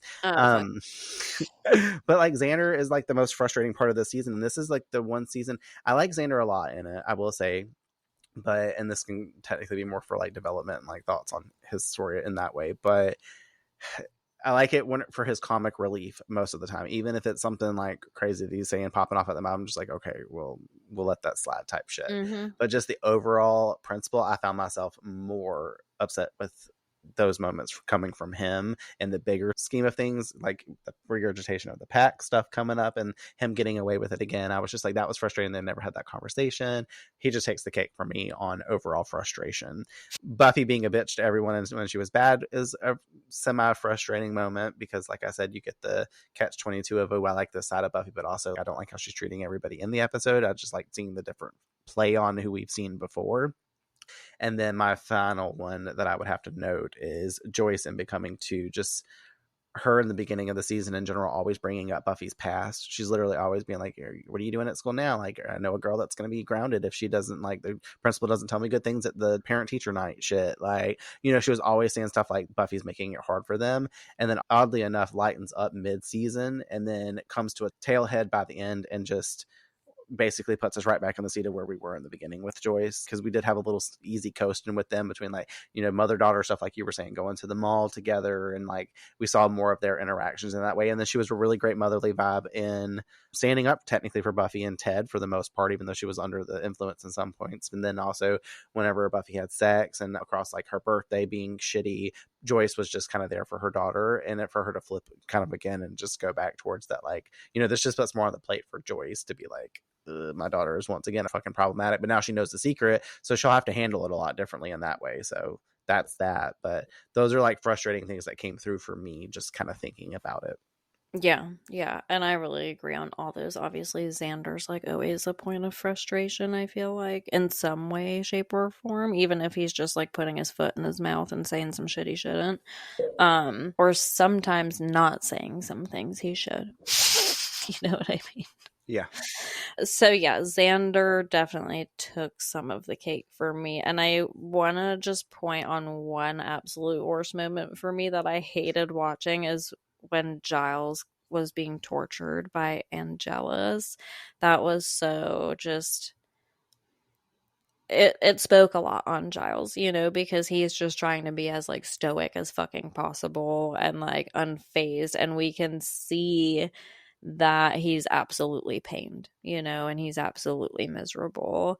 And obviously I love Giles so much, so I never want anything to happen to him, but what, like, torture is another element or another totally different tier of discomfort, or having someone that you don't want to see in like a vulnerable, uncomfortable position and amplifying that times a million. So I just fucking hated that. Yeah. But also the trauma, the mental trauma that Drusilla initiates in that scene is also like, how dare you, you know, as a viewer, bring us back into that place that we're just recovering from seeing Giles and Jenny so like in love and together. And it's almost like him finding her body in his apartment or in his house or in his bed. It's almost like that all over again in a milder sense. You know, it's like flaunting this like potential and then ripping it away from him, and not just like temporarily, but forever, and doing it over. So I felt like that was one of the worst moments for me, for sure. Damn, Zaddy. Yeah, no, I agree with the last one too. Giles, just him sitting in that chair and having the stiff upper lip and standing up to Angelus, not caving in. That's just a testament on what he's willing to do for Buffy and for the cause. He's proud of who he is and where he comes from in that way, and for the job and duty that he performs. So he stuck to it in the end, whereas he could have been a little bitch and just told them and been like, well, whatever. But he knew to hold out, because at the end of the day, he was probably under the assumption that Buffy would figure it out and come for his ass. So there's that. But yeah. Okay, so let's see. Favorite villain and monster for the show. I went with Spike and 𝙎𝙀𝙪𝙎. Mostly for Spike, just because he's introduced as a badass vampire who's killed 2 slayers. I like his story origin when he comes through. Also, he's a huge threat in the first half of the season, or played off to be, and then the fact that he killed the anointed one, aka the annoying one, in the beginning of the series was just really cool. And then 𝙎𝙀𝙪𝙎 is just our really big monster this season, other than like Makita or 𝐼𝐑𝐀𝐏 for filler episodes. For me, the fact that he had the ability to not be seen and he was killing children, it was a whole other level of chilling. So I like makeup and effects for him too, kind of like takes it a little bit in a way. I know that's our next category, but he's got a little bit of a honorable mention in that way for me when it comes to favorite villains and monsters from the season. And I don't mean villain as an overall arc too, because obviously I would have to put Angelus in that biggest position, but I just meant for like the characters that stand out in a very interesting way to me. That's where I put those. And I'm going to agree with you on Spike, because that was one of mine for sure, for the obvious reasons. But I feel like for a villain, he has this charm about him that I really like. And it doesn't, like, I feel like when Angel becomes Angelus, I hate it. He's a good villain, but I hate Angelus. Spike is likable. Yep. You know, and then it shifts even more into that realm at the end when he has to partner up with Buffy, and we see an even different side to him and having to do that.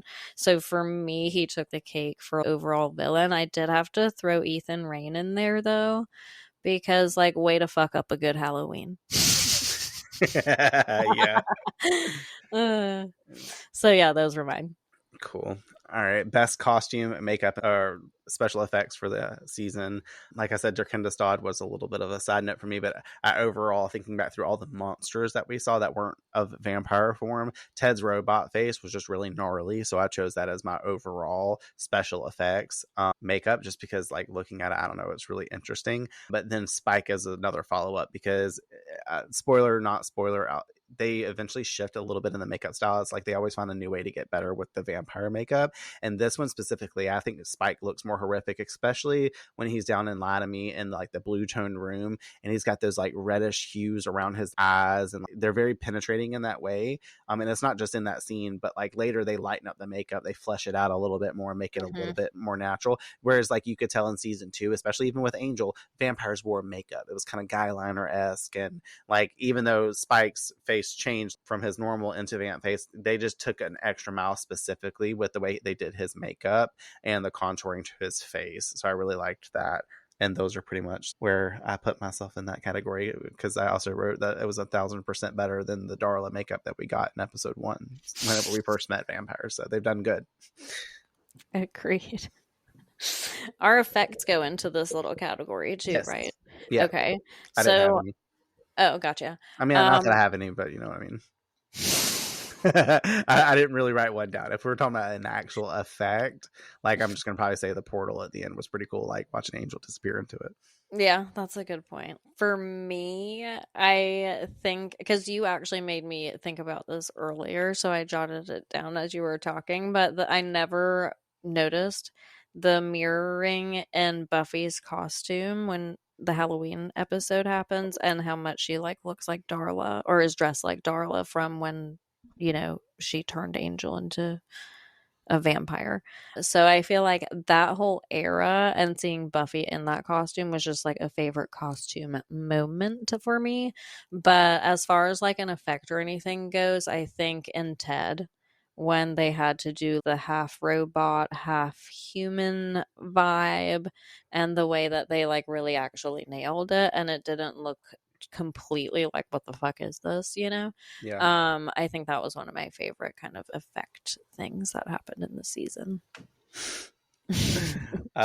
Best Buffy fit of the season, because you know we could choose everybody's outfits, but this is our girl, so we had it last season. We got to have our moment for her, because this bitch be literally slaying. The fits for me were Becoming Part 1. I said I loved that blue jacket. It's just like iconic, so I have to put it in there, but I also low-key really want that. Watching it this time around, I really like that black and gold outfit that she's wearing in the beginning of I Only Have Eyes for You as well, before that guy comes to hit on her. Just black and gold. Browns also look really good on her. Honorable mention for like her outfit at the beginning of What's My Line, when she goes off the Giles in the cemetery to like look at Duloc's tomb. She's got that like little black chokery looking thing on. That's part of it. Was like kind of scarfy, how high it goes up on her neck, and it's like very tan. Sarah Michelle Gellar just looks really good, and that's a thing I've carried from last season. And then my overall outfit is when she does the sexy dance for Xander, and she's in that deep burgundy outfit with the heels and the black trench coat with the big hood. That's just like top tier sexy Buffy. And then also that was kind of like the beginning of the season was the last time we saw Buffy in her little wedges and heels and things like that before she got a little more practical. Yeah. I totally agree. And that's what I wrote down to. That moment, I think, within itself sold the outfit more. But the fact that they paired the outfit so well with the moment in order to sell it was really just like chef's kiss, as you would say, you know. So that was definitely my most like iconic, memorable, everything Buffy outfit. The hair, the bangs, it was just sexy. Yes. I still can't stop thinking about also the lime green overalls that Willow had the dirt smudged all over in faces. Just saying, just as far as outfits go, I just had to jokingly say that one. Oh my god, that was good. A best fight scene for the season. Buffy and Angel obviously take the cake in the sword fight for me. Passion's end scene, the fight at the factory, was also a really good fight scene. And then obviously the Innocence Reign fight ranks pretty high for me as well. I couldn't choose between these at all. I did put the other ones in parentheses because Buffy and Angel was the main one. That sword fight is just epic. We haven't seen swords in that way as well, but I really like that Reign fight with Buffy and Angel when she first takes him on, because the fact that she does take him on, she doesn't really like, she does hesitate in a way, but she doesn't hesitate to really like be like, okay, well, I have to fight him because he's still a danger type thing. So but I put that as like my top ones. And then also Buffy and Spike and Skull Hard was a really cool fight as well, actually seeing them too, because that's really the only big challenging fight we saw between Spike and Buffy in the season, because she kicked his ass really quickly at Halloween. Later on he was crippled, so he couldn't fight half the season. Quite literally half the season he was crippled. So literally. Obviously mine is Buffy versus Angelus in Becoming Part 2, and it's just heartbreaking for so many different reasons. But also we start really getting the notion here that Buffy is serious when she says that she's ready, you know, and she knows what that means. And it's more than just having this fight, because she knows that ultimately it's going to be her choice to make, end this one way or the other. And obviously in that moment when they're having the fight, it's not clear then what that choice is going to have to be. But I think that we get to really see just by her momentum and her attitude that she is at a point now where she's completely fucking done. So she kind of comes in not even from 0 to 100. She just comes in on 100, like ready to go. And to see that and really have to put it in perspective, that as beautifully choreographed as this fight is and as beautifully meaningful and impactful, there's still no losing sight of the fact that this is her love, you know, and this has to be so difficult, not just to like physically endure this fight, but it's emotionally plaguing too, which you would think would make it harder for her to really step fully into this fight and know that she can conquer. Yeah, she has to win. Like, she has to kill him. Yeah, and to know that, like, in the back of her head, this is like her partner, you know, or the last partner she had, or the first person she was intimate with. There's so many layers to it that are of an emotional territory that you almost, the fight is so good, you almost forget that is happening all in her head. And to really have to sit with that moment and see how well the fight is choreographed, but also have to understand and remind yourself of the emotional complexity behind having to execute all of that, makes it even better. It makes it more devastating, but it makes it better. So that's the best fight for me. I love how the best fight scene category on my list, like, so I went back and edited things into it. They have like the little cross and swords emoji. All right. Favorite 2K per sleigh. We have one more category after this, but for this one, you can choose a villain or monster death moment. But for me, I call a 2K per sleigh an actual vampire dusting. So I had to go with a vampire dust in this one, a very classic kill. Mine comes for the vamp in Halloween when Buffy fights him in the scene, and got the other vampire recording their interaction, and Buffy takes down the vampire with the Halloween sign and stakes him with it. Yeah, so that's my 2K per sleigh for this season. Same. And cool. Also another reason why is because it was being recorded. And of course, in that moment, we don't exactly know why is this being filmed, but to see that, but we know how resourceful she is, and to see it captured on this footage to take back to the people that are trying, aka Spike, that's trying to figure out like what's her next move, what's her fighting style. I feel like if you saw that in his position, there's no way you wouldn't be intimidated, because she just showed you she can just think on her fucking feet, and I think that's like the scariest thing about any opponent that you could have. So I feel like if nothing else, it was the perfect time to do something like grab a Halloween sign and fucking stake someone with it. So yeah, definitely. Agreed. Yes, bitch, Slay Award is our final little piece for this. Any moment that had you screaming in support of a character. So, what was yours? I'm going to let you go first on this one. Honestly, the Buffy dusting the judge with a rocket launcher has to come up for me in this again, just because the energy that she stepped into wasn't just like, hey, bitch, I have a rocket launcher. She was like her typical smartass, has to throw the last jab in, and she was almost calm about it, and I feel like in hindsight you would probably have to be kind of calm to maneuver with a rocket launcher. Like, one flaw and you're fucked. But that was like the most memorable moment, where I just remember being totally caught off guard about what was about to happen, because you're not generic, slay. You don't know what's in the box. Exactly. You don't know what's going to happen. So I think that, but also, like I said, the energy that she stepped into when she had that rocket launcher and she was about to launch that shit was just so like iconically Buffy. So that was nice. the best. Mine is the when she was bad final takedown, just because Buffy turns to Xander, or him and Angel are like, what are you going to do? She goes, I'm going to kill them all. That ought to distract them.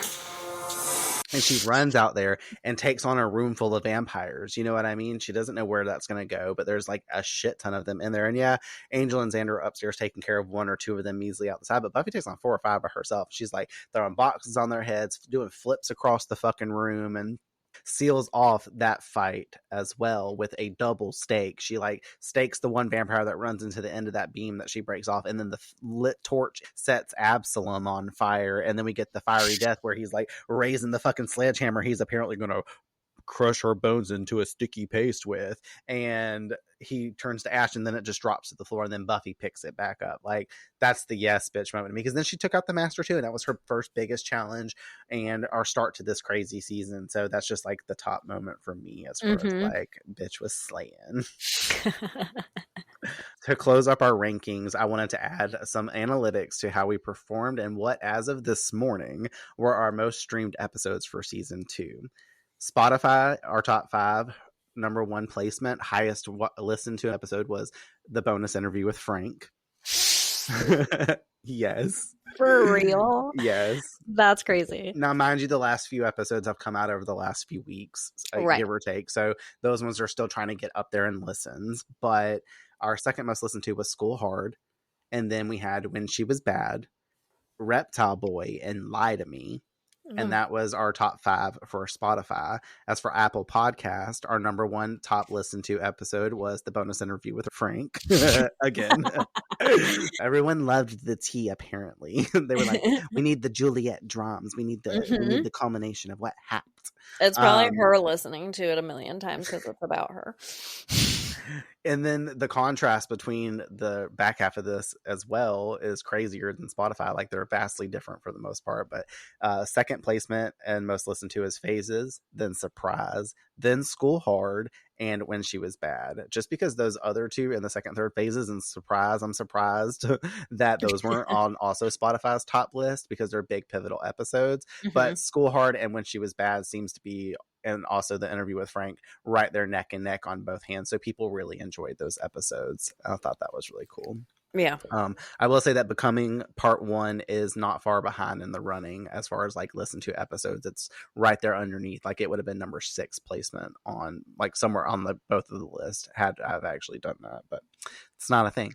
So either way, usually we jump into character development next, but there's just way too much good stuff this season to squeeze in. For season 1, we did it all in one wrap up, but from now on with Revamped, we'll split it up. So you'll get a bonus episode just for character development each season. It keeps this one a normal length and you still get the deep dive. So don't miss it. Go over there and check out the season 2 character development episode. All right, our next section is our honorary rest in peace section.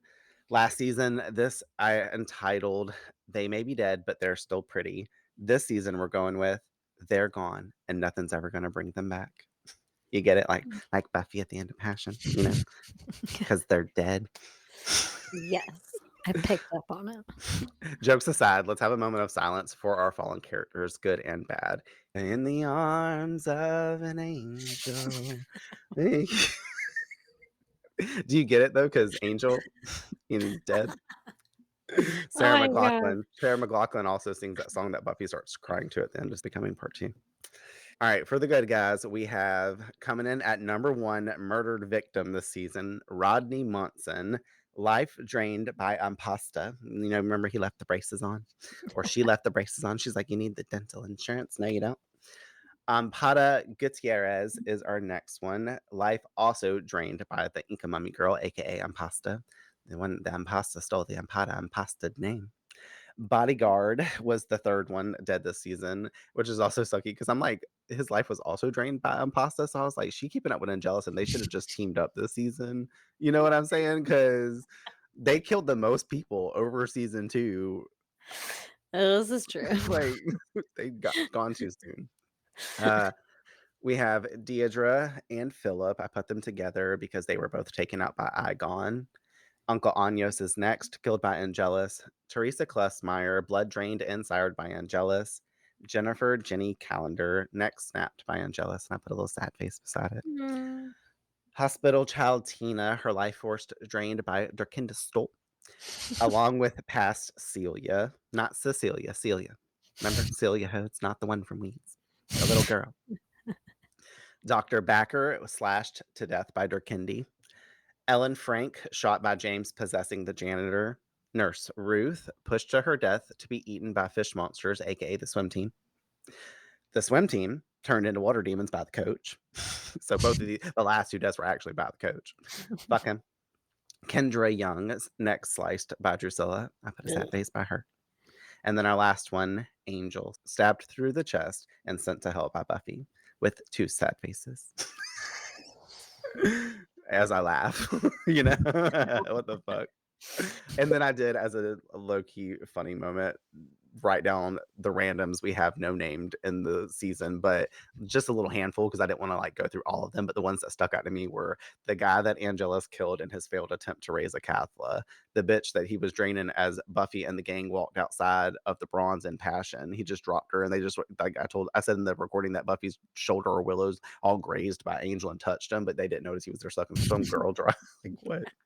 We had the old man that got stuck in Drusilla's teeth and tastes bad. The magic shopkeeper who was also killed by Drusilla.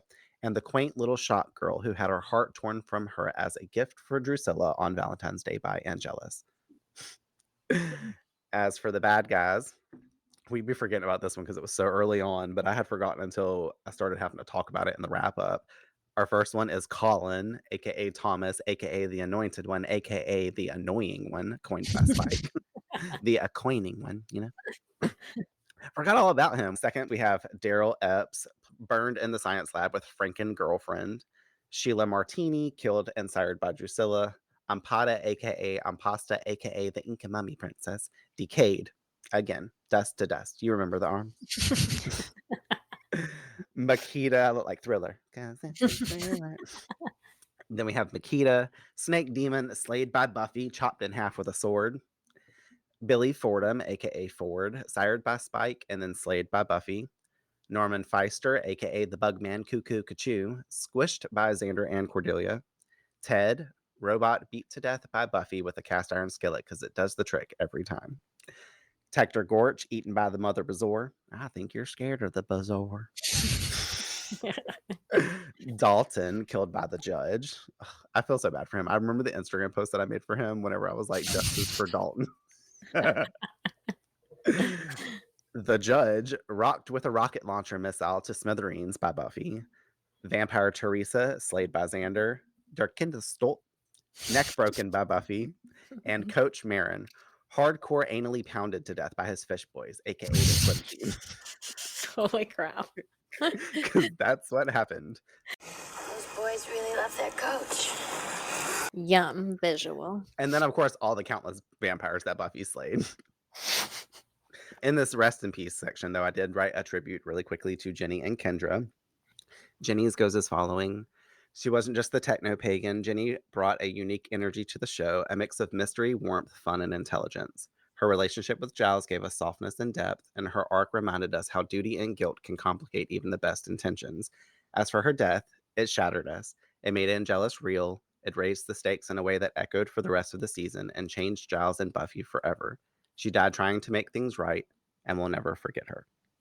And then as for Kendra, the surprise slayer, the one who followed the rules, Kendra's presence challenged Buffy to see her role differently, and because of her, Buffy began to own her calling as a choice, not just a burden.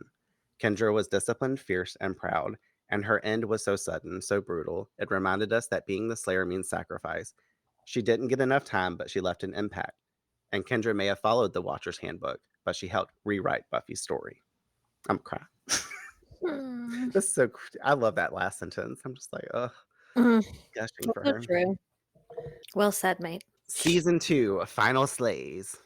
Final slays. Final Slays, Season 2. You go first. What are your quotes? Oh my god, did I even write down quotes? Gotta pull out the ones you remember.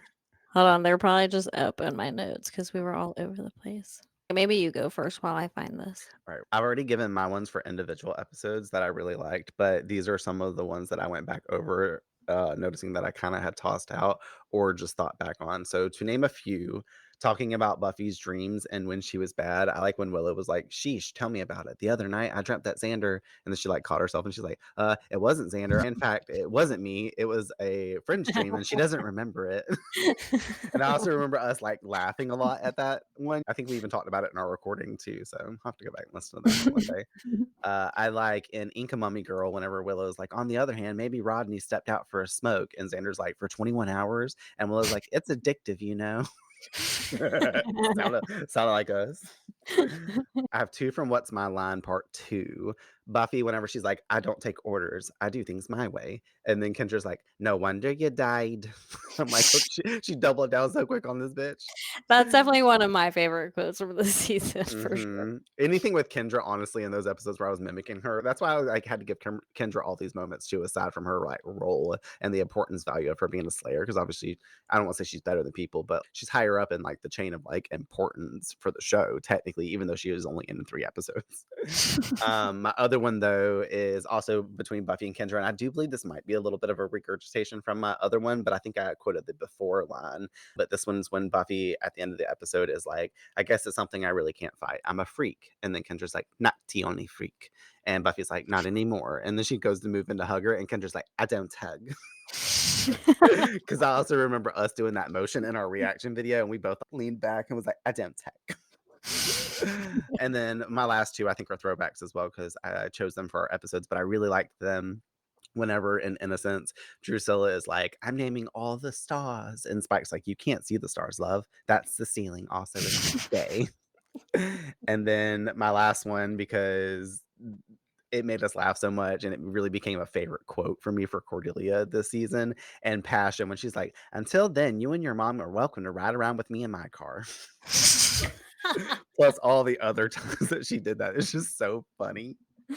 Basically, anytime it was referenced about Cordelia driving Mhm. also, or someone taking her somewhere, that was also a good part of everything. It's so funny as well because now that we're sitting right here in this moment, I'm having the click moment that, like, we've been having a run-in joke about Cordelia in the car, like, we was making all the jokes about her, and honestly, this is just in the show in general. She was blind driving the car in which whenever Amy's mom cast a spell on her to make her lose her sight when she was taking that driver's test, and she's all over the road, busting down the thing, and then the UPS man comes down the fucking street taking out everybody in sight to get his packages, delivered.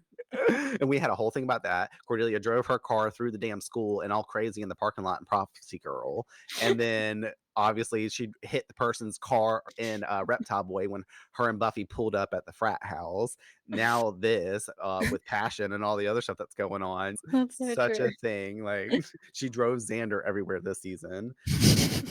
That one We episode. evolved. That has to be part of Cordelia's character evolution is her driving skills because you know how she was like all over the fucking road, like basically murdering almost anyone in sight with her vehicle, even in drivers like Ed or whatever it was. Like, yes. Did We've you evolved from a terrible driver to a slightly decent driver, maybe. all right, did you find any? Yes, I found 3, and then I realized that one of my favorite ones, I don't wanna say yet because it technically counts as my like, Slade moment, and it's the whole moment, so I didn't wanna, like, include that. But one of my favorites came from Buffy, and it's whenever she was talking to Spike, and she was like, "And you want my help because your girlfriend's a big hoe?" And then the episode where on the swim team and he's like, I'm undercover. And then Buffy's like, not under much because he's like standing there in a damn Speedo. What did he have? He was like just covering himself, right? Or did he He have had the like boogie board, I think, that he grabbed and covered himself, but he was just standing there normal, like something? before that, just walking all up with his shit out. But as soon as he noticed his friends and girlfriend was in there, he's like, "Oh, I gotta cover up my wiener."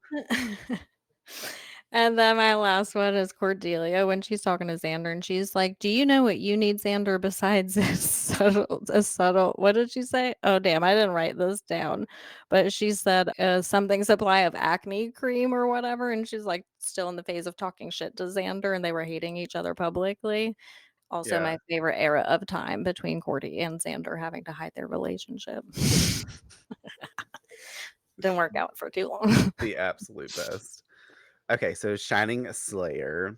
I think we can both agree that in top overall beacon, it's got to be Buffy because every wrap up or Shining Slayer is going to overall be Buffy. Every episode it's going to overall be Buffy. Now, if Buffy's just Buffying, it's going to definitely be Buffy. You get it? Yeah.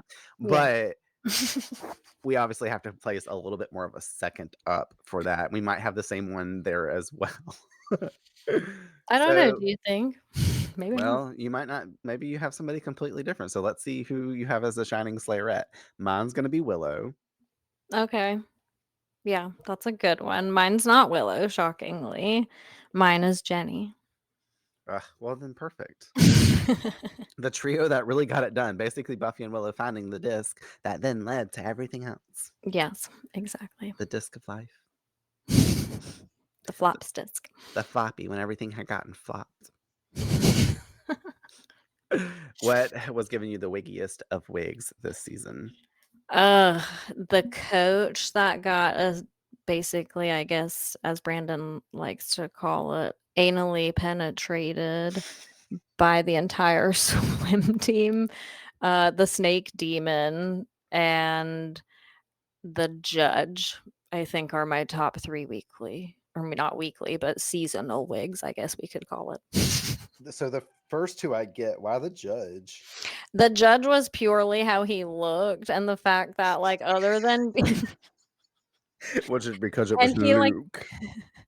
well, maybe, but also he didn't ever really say much, you know what I mean? So it's like Or do much? What are you talking about? exactly, so his only purpose other than, I guess, like, being aesthetically intimidating, and I know the purpose of him was intimidating, but, like, as a character, it was just like, you didn't really serve much, you know, other than just looking kinda gross, so that within itself just is a wigs. in my opinion. All right, great. What are Got yours? wigged out by a demon. Um, so not the character, but Xander not focusing on his girlfriend really got me as a wig Yeah. this season. Like that was just wigging me out. Why is it like if I had a person, like like I said, I think even back then, I just really would be giving them attention. Like I wouldn't be worried about other people. Like, and even if I was thinking it, because we're always going to do that as humans, but I ain't going to be right in front of my partner unless we're poly and open or however, whatever in that way. Yeah. Then I might be like, oh, that's a hot bitch. And they'd be like, yeah, let's go fuck them. Like, whatever, or even if you're Totally. just assessing. And some people have relationships where they can be like, oh, she's really pretty. And be like, yeah, she really is. Well, that, whatever. But in a normal concept, you wouldn't be just like in front of your partner in a normal monogamous relationship, I guess, if that's the way to put it. I don't want to be like politically incorrect in that way, but that's the one time that Yeah, but like you're still that's just gonna not okay. respect. It's respect. Yeah. So, and that's something Xander has nothing of, and that also gives me clicks. Then also the bitter hatred that he has for Angel as a follow up to like Xander stuff. Sorry that it's Xander. I also had the coach written down because I noticed this time around that was just like really kind of skeezy that he was like dropping bitches in there for food, and then was gonna just the part with Buffy. I'm like, Mm-mm. like if they didn't use his butthole, they definitely use his mouth hole. If they didn't use that, and they created holes, so they was squishing tissues up that day. I don't know what was happening. And then I also had the some assembly required dead girlfriend body that never got ahead, along with the frat boys and reptile boy were things that just like gave me the wig. Since it was like the Yeah, wiggiest of wigs, instead of giving one overall, those are things that I that's went back and thought yeah. on. So, that kind of falls in line with the snake demon in a way as wiggy, but more the frat I'll boys. So I'll add another that I remember giving us both, I think, the weekly wigs, and that's the whole bad egg situation in general, but where Xander just nonchalantly like failed as an egg parent. it boiled his egg. Yeah. But the eggs in general, remember we were like so skeezed out with its like slinky arm, like I never posted a picture. You need to send me a picture of Egbert and put him in the little case that I sent you He's to. right here. So I know he is. I can see him, but I can't insert it from here. I just need Egbert. I need to post it on Instagram because I never did. That's true. It's Uh, Egbert and Angel. They're sitting next to each other. love it. So funny. Like you have Buffy stuff in your room and you never thought you would. That's hilarious. I have something to show you when we start next season. We're just gonna move on to our next category. Top that Slade moment. What's yours? Mine is when Buffy catches the sword between her hands at the end, obviously, just because it's so instant turn of events, because Angel's sitting there like, you have no one, like, no more friends, no more this, no more that, like, it's just you and I now, and he thinks that he's, like, absolutely got the upper hand, and just in a split second like that, it just shifts the whole narrative, and we're like, "What?" And also the moment itself is, like, badass. Who the fucking knew that? No one. Like, no one. So, that's my overall, like, I think that moment just takes everything for me. And is that your final quote, like the me part? On like what Yeah, comes together with that? when he says, "No weapons, no friends, no hope, take all that away and what's left," and she says, "Me," at that moment, that's just like chef's kiss, like, that you can't get any more badass without doing hardly anything, she's not, like, in the middle of kicking his ass or stabbing him, or she's not doing anything at all aggressive other than protecting her face, and it's just like that instant just being able to do it right before he really thinks he's got you. Mhm. Oh my god, like, just, take a fucking Emmy home or something, an Oscar. Literally though. I think something I want to tail on to that is immediately after she catches the sword and says me, she jams it into his face. And I I didn't know. make it a point to pause and talk because it's such a serious moment. I wanted to keep the flow of that whole sequence ending because that's the final like 3.5 minutes of the episode or with her and Angel anyways before we move in the last couple of minutes of the episode. But like think about the fact that like thankfully he's a vampire and he's getting jammed with that force, but that's Slayer force pushing that fucking metal back in your face. If that was a human, that thing just went through their whole head or something. 100%, yes. I wish also that they had and obviously they probably wanted to keep him pretty for the ending of the episode, but technically that jam to his face should have like busted his nose up and had blood pouring down his face Something, or or how something. you would have had a damn welt on your forehead at That's what I'm saying. least. Okay, and we usually have Slayer predictions, but we're gonna do that in just a little bit. this next little category, I'm going to pull out for listener shout outs and some write-ins that we had, just so that way we can honor the people that we had as guests. We can talk about some of the fun comments we got this season. And then I also did post something on Instagram that was like, right in this inbox, just send me a little quick message if you want me to shout something out for you or give us a message, whatever. Leia over from Investigating Angel, she's that sister podcast to Becoming Buffy podcast. She wrote and just wanted to say that we're perfect with a pink heart. Thanks. I will say as a message to Leia and just everybody else to go listen, obviously, to Investigating Angel because they're hilarious over there. Sarah is doing that with Leia. But I had a lot of fun personally messaging with both her and Sarah during the season, not just about the show, but like on a personal, like real life, mundane level, like aside from Buffy. Them and Tony are probably like my favorite people that I've met this year that I interact with a lot through the Buffy network and Buffy fandom people, the friends that I've acquired. And then, of course, also Robbie, who did the episode with us, and Chris, who you have not met yet, but I chat with them also a good bit. Like I've sent you pictures that Chris does. He's that one that's called Buffy Dude, like Buffy Doodle, Right. but without the LE on it too. But it's Yeah. also Dude because he's a guy that draws Buffy things and it's a little cute little Cute. cartoon things, like fun. I'll talk more about him in a second, but first I want to talk about All Bronze No Brains, aka Tony. Not really talk about him, but he wrote in and said that he loved all of Courtney's reactions, and Dave over there did as well. They had a little, I'll have to send you the clip. I recorded it and I forgot to show it to you, but maybe I'll just show it to you on our trip in a couple weeks. But he really said that he loves like watching you, like Dave aside, because you haven't met him. You've heard about Tony, but I haven't talked about his co-host on the show to you specifically. But also how fun and lighthearted that we've made a dark season seem as well, because he's been listening. He comments on every episode. Every time we have an episode come out, he always tells me what he liked about it and all of that. So I really appreciate that a lot of the time, Yeah. And then he made that comment on the I don't remember which reaction video it was, probably like Innocence or something, but he was like, Court has the best eyebrow reaction game. Yeah. And you like responded to it. So I thought So that was funny. funny. Robbie wrote in and he was like, why is Go Fish the greatest episode of all time? And then also noted that he needed us to rank season 2 episodes, which we've done at this point. But he was like the one that suggests, he's like, do a top 10 instead. And now we see where that got us. Robbie's the culprit. Because no one will ever know that we messed up and we had to go back and like I had to fix it. But now they know. Hey, everybody, we're human. We mess up. But you don't get to hear it because I can edit it. But also, I want to thank Robbie just in general, even though I'm going to thank him again a little bit later, but for always making an effort also to share every single one of our releases. He always shares everything that we post as far as an episode on Fridays, and he always comments on posts just to engage with us on the regular, say what he liked about it and stuff. Not in a big way, but even if it's just a simple quote from the episode, like he always got something to say, and I love that about Robbie. Same with Becoming Buffy, like they do the same thing. Chris, aka Buffy Dude, that we were just talking about, he asked, who or what story or character are you most excited about exploring most of in season 3? And I couldn't really answer that for him. I even wrote him back and I was like, okay, I can't say that because I know everything about season 3. I said, so what can we do for like Courtney in that sense? And he had asked another question to you. He was like, we already know nobody is safe in Sunnydale. So Courtney, who do you think is most likely to get chopped next?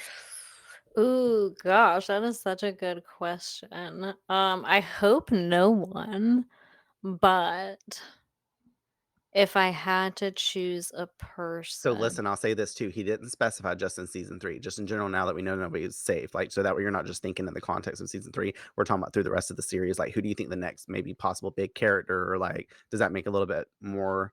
I don't, you might have been rolling with that thought already, but just to make sure I put the clarification on that. So that way you're not. So I'm thinking in the sense, and I don't want this to sound bad, but I'm thinking in the sense of like more of a disposable character, I guess, because I can't, since we've already lost Jenny as like a core cast member, and then we've already lost Kendra as kind of like a sideline cast member, I almost want to say that And it might come from a place of wishful thinking, but I hope that none of the core cast is involved in any chopping, so to speak. But so I think maybe Oz is my prediction just because he feels more like that character that's like just kind of there right now. We haven't seen him enough on screen to really develop a connection with him as an individual, more so as like just Willow's boyfriend, other than that he's a werewolf. So maybe he won't get chopped because he provides an extra like essence to the cast or something.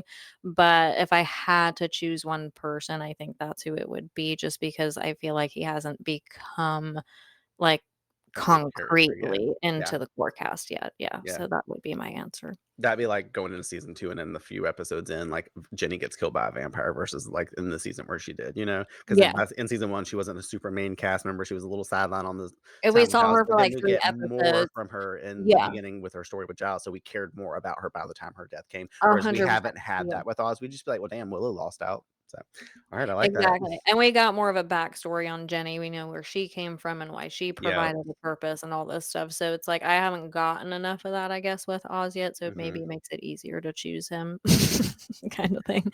Cool. All right, well, that answers Buffy Dude, aka Chris's question for you. I will say also that he is one of our guests for season 3, so be on the lookout Oh, for his yay. episode, both you and for everybody else. Nice. Comments this season, just stuff that we got, whether it be a review or a comment on one of our posts. Miss Kitty Fantastico told us that they were like, I can't breathe. Your Gorch impression is killing me. They like commented on the episode. I was like, oh my God. Tony commented on that as well. And he's like, Brandon with a Southern accent, doing an even more Southerner accent is peak content. He also died at the moment that I made in passion when Buffy and Joyce had the birds and the bees talk. And I quoted Joyce asking Buffy if she was careful, aka if he wrapped his tool before the pool. He said that shit killed me. Like, it was so funny. So he all like posted it on their page too and tagged me. I was like, oh my God. I don't know why my mind's like that, but I love that it is. So I'm glad he enjoyed that statement. And then I'm going to do a couple little Spotify and Apple reviews. Vicky Stedman told us, just catching up with your rewatch pod now. I have about 7 Buffy pods on the go and love what Courtney said about bringing you two closer and opening up more jokes, conversation, and another layer to your friendship. I felt the same when I got my brother to watch the show last summer, finishing it earlier this year. We mostly just ignored each other until now, but watching the show gave us sibling time. We now chat and banter and send Buffy gifts and memes all the time. We have a nice friendship now. So it said that. Amanda Ray said, I stumbled upon this pod after being terribly disappointed with Juliet's podcast. I'm so glad that I did because you two are so fun and I'm definitely a fan. And then my last one, I'm Feeling Sublime said, I heard of the podcast through the, I'll just say controversy and leave it at that, and wanted to show some support. The hosts have engaging banter and insights on the show, excellent sense of humor. I've tried out several Buffy pods and only listened all the way through a couple of them. I think Revamped is one of the best, and I'm excited to keep listening. So thanks for that, guys. And I love your feedback. I hope you guys continue to leave us feedback in that way because it means a lot. Even though I don't do this for, people to really give us that feedback, it's always nice to hear. So. And especially that y'all are enjoying it because, I am putting it out here to have this memory to go back on myself, but I want other people to laugh at it and like have fun with us and stuff too. Like something for everybody else too. It's my way to give back to the world. Our way to give back to the world. Agreed. Also, huge thanks to everyone who guested with us. Your voices, your perspectives, and energy brought something special to those episodes and helped make this season of Buffy on Revamped unforgettable. And those people are Tyler Austin, Naj Reactions, Franca Banacci, Robbie Fox, and the Becoming Buffy podcast hosts Sarah, Leah, and Tabby. I also have to thank my co-host, Courtney, for all of the time that you've spent with me recording, watching episodes this season. And I totally lied to you. We're not just doing 5 episodes next season. We're doing like 9 again. And documenting our journey. I couldn't have done this without you. And I'm still thankful for your presence and growing love of Buffy because I can tell that you really like the show. So I know it's just going to get better. You can't not watch this show and not become in love with it. Whether you watch it again, I don't know. But I look forward to that day whenever you're like, mate, I'm watching Buffy. And I'm like, damn, you remember when we did that podcast 7 years ago? I mean, in 12 years from now. You'll be sending me video clips of Jenny getting her neck snapped. No, I will not be. You'll be doing that to me because you like to make me revisit trauma. No, I don't. Yes, you do. You know how many times you unsent me that same scene from Hereditary with her flossing her neck off? Oh, true. Oh, yeah, honorary hereditary vibe. Sorry, you guys, we only said it 5 times this season. Maybe next season we'll have some more It's true. hereditary moments. The phase faded. I'll give it to everybody right now. Whenever Buffy chopped that vampire's head off before going, "Hello, lover," whenever she introduced herself, that was the honorary hereditary moment. That was the Heareds of all Heareds. The first, because it was the first That beheading. was the heads of Heareds. That was the 2K per Heareds. Oh my god. Either way. I wanted to also tell you that my favorite live watch with you was Passion out of all the reaction videos that we did. And I love the moment out of everything when you were like, look at that bitch carrying off our podcast name whenever she like, just because you said that out of nowhere, whenever we were watching that episode and I got footage of it, just made me die laughing. I didn't think of it. I was like, as gold. And then I made that meme of it and put it on the internet. It was gorgeous. It was awesome. And then it started a whole fucking trend forever for the rest of the season.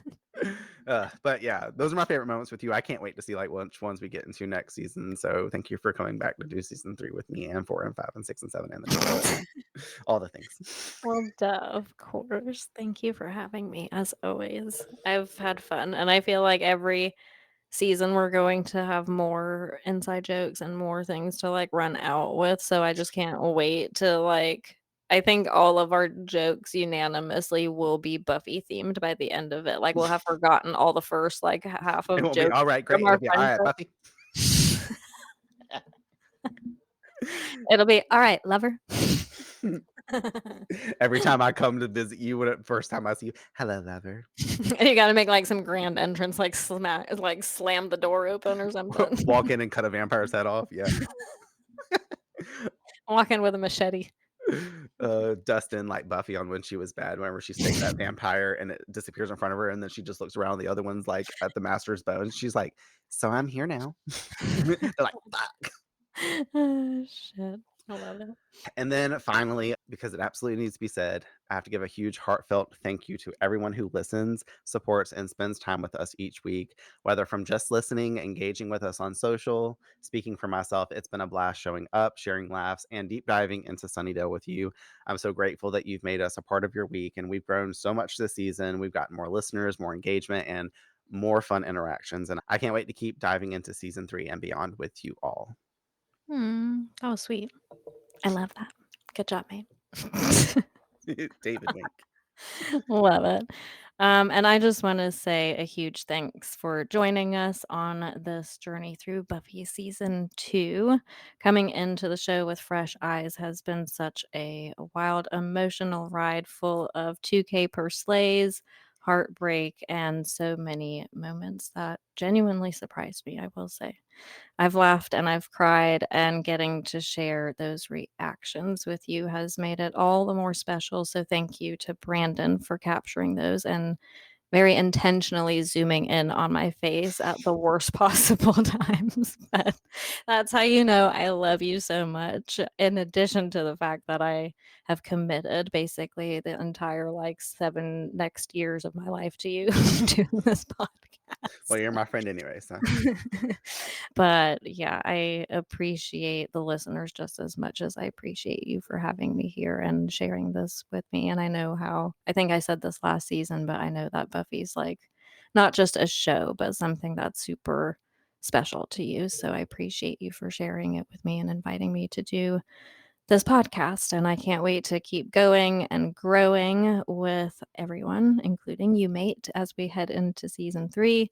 And yeah, until then, thanks for listening and all the support. I'm glad that we're getting more engagement and more comments and more feedback and reviews that are actually pretty hilarious. So yeah, it's been a good time, and just thanks for slaying with us. Not staying with us, slaying with us. You guys feel free to shoot me an email or a private DM on Instagram and tell me what you're most excited for us to cover in season 3 of Buffy, and what moments you're most looking forward to Courtney experiencing, because everybody is always confused. People be messaging me in the DMs for Revamp. They be like, this isn't Courtney, right? Like, can I say what I'm about to say? Like, type stuff. Oh, Like, I I was didn't like, think no, I about said, like, it's only me that's here. So yeah, you'll only get me. So if you want to send an email or a Instagram message ever, I'm the only one that sees that. So you're not going to be spoiling anything. But I also will send a message out because sometimes people be leaving spoilers in comments. You guys don't comment future spoilers on the comment section. I have to delete them. That's your slap on the wrist, listeners. Don't unfollow us. I'm just kidding. I I love you know. guys. That sounds like we're done with the wrap up, but we're not. We have a final section, season 3.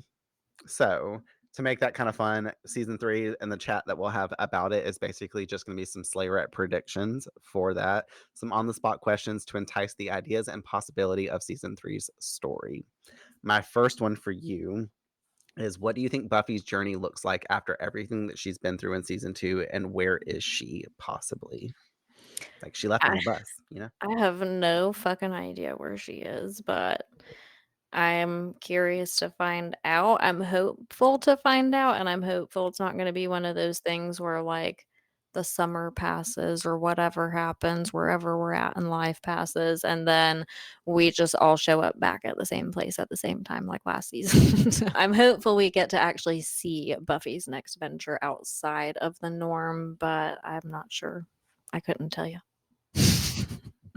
Do you think Buffy will return to Sunnydale right away? And if so, what kind of reception will she get upon returning? Hmm.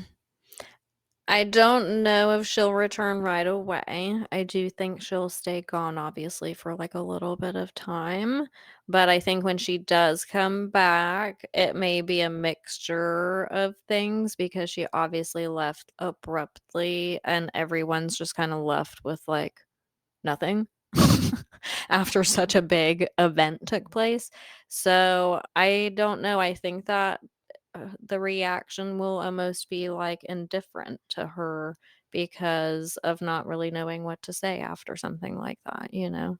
Mm-hmm. So I don't think it'll be like, oh, yay. I mean, it might be a mixture of like, yay, you're back. But I think it might also be like, what the fuck happened? And what now? Like, what bad news do you come bearing? Mm-hmm. Third question. How do you think Giles will handle Buffy leaving and Joyce will feel upon her possible arrival back? Or how do you feel like Joyce is, like, with the fact that Buffy's gone too, you know, like continuing into the story? I guess that's another way to put that. See, I think a lot of this depends on if Buffy has had any contact with anyone to like explain things. But if she done just straight fell off the earth and then just shows back up like 2-3 months later or whatever, I can't imagine that. Well, who knows? Joyce might be baked out of her mind the whole time and not even know how much time has gone by. Probably. Well, think about it this way, and too, for just extra context, last season she died and then went away for the summer and was with her dad, but her dad says she was like out there, whatever. Obviously, she was dealing with all that trauma even over the summer and on her own and in isolation because of everything that she had faced, pushing her father away, even though True. she had to come home and see her dad because of normalcy stuff.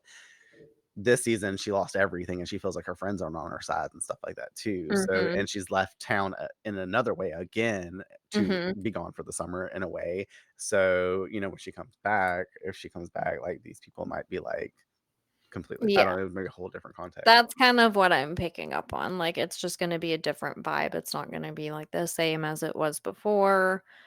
And I don't know, like, I think I'm most curious about her and Joyce's dynamic going forward if she does return home to live there, because Joyce knows everything now, you know, and I feel like she can't like run from this reality. And I just can't imagine it not creating more tension in their dynamic versus making it better or something. So obviously I feel like it's probably a rougher road ahead for Buffy as far as like transitioning back to things at home.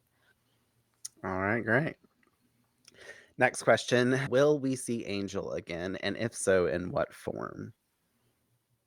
Ooh, I didn't even think about that. Oh my God. I obviously think we'll see him again since he has his whole own show. But I don't know how soon, but I think we'll see him again. And I would like to think he has his soul and he's the angel we knew in He does. Okay. I'm just saying, like, he got his soul back in the episode. So Buffy sent souled Angel to hell, not Angelus. Yeah, so I don't know. I mean, I don't know like how this goes now that he's like in a different dimension, but obviously anything is possible. So could he come back in his full on regular form? Yeah. Could we be dealing with him in like a paranormal realm and like Buffy's out here with some like ghost devices trying to like, yeah, that could happen too. So who knows? Yes. Catch Buffy on this episode of Ghost Hunters. Next question. Do you think Willow's successful spell means she's going to start exploring magic more seriously? 100%. And if not, I sure hope so. Nice. We've talked about a new Slayer being called after the death of Kendra. 22 episodes in season 3. I've breadcrumbed you about her already, but my question is, which episode number do you think she will show up in? Who? Like 4 or 5. All right, great. Remember that. All right. You're wrong, but remember. I'm just kidding. Okay. Maybe you're not. Maybe you are. Like, spoiler, you're wrong. 2 more questions. Next, well, 1 more question technically, because the last one's not really. Well, okay, no, they're both questions. Sorry. The other one's our normal Slayer prediction. The Master and Angelus have both been major big bads. What kind of villain do you think we'll get in season 3? I don't know. That's hard to say because I feel like the Master's so random and Angel's so close to home. So that's like such a hard thing to predict. I wouldn't be surprised if I don't know, but that mirrors Angel. I don't know. Maybe like Spike or Drusilla or someone like that might be like a bigger problem because they've just been kind of waiting to become a bigger problem, in my opinion. And maybe I'm just like correlating that to real life and Drusilla being a big problem for us, and as far as her real life self is concerned. But yeah, that's my prediction.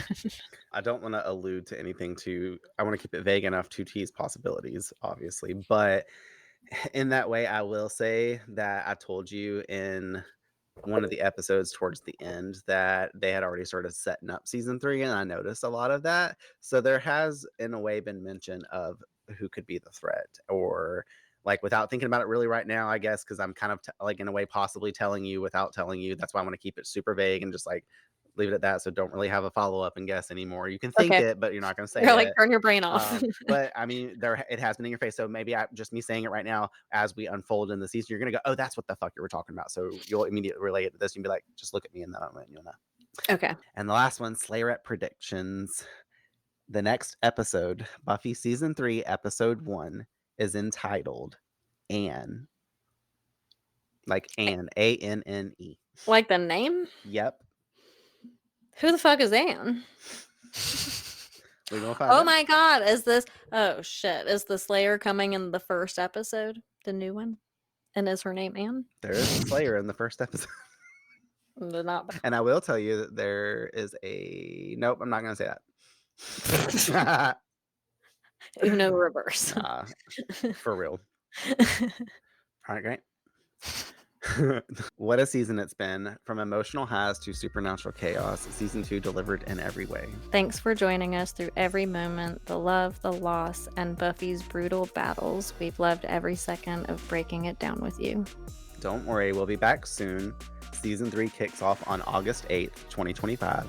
And trust me, you don't want to miss what's coming. It's darker, deeper, and Buffy's journey is just getting started, so mark your Jenny calendars. In season 3 of Revamped, we've got some amazing guests lined up, big episodes ahead, and we finally meet some new faces in the Buffyverse that I'm personally pumped for. Until then, take care, revisit your favorite episodes, and get ready for what's next in Sunnydale. Everyone stay safe, stay slaying, and as they say, that's a wrap.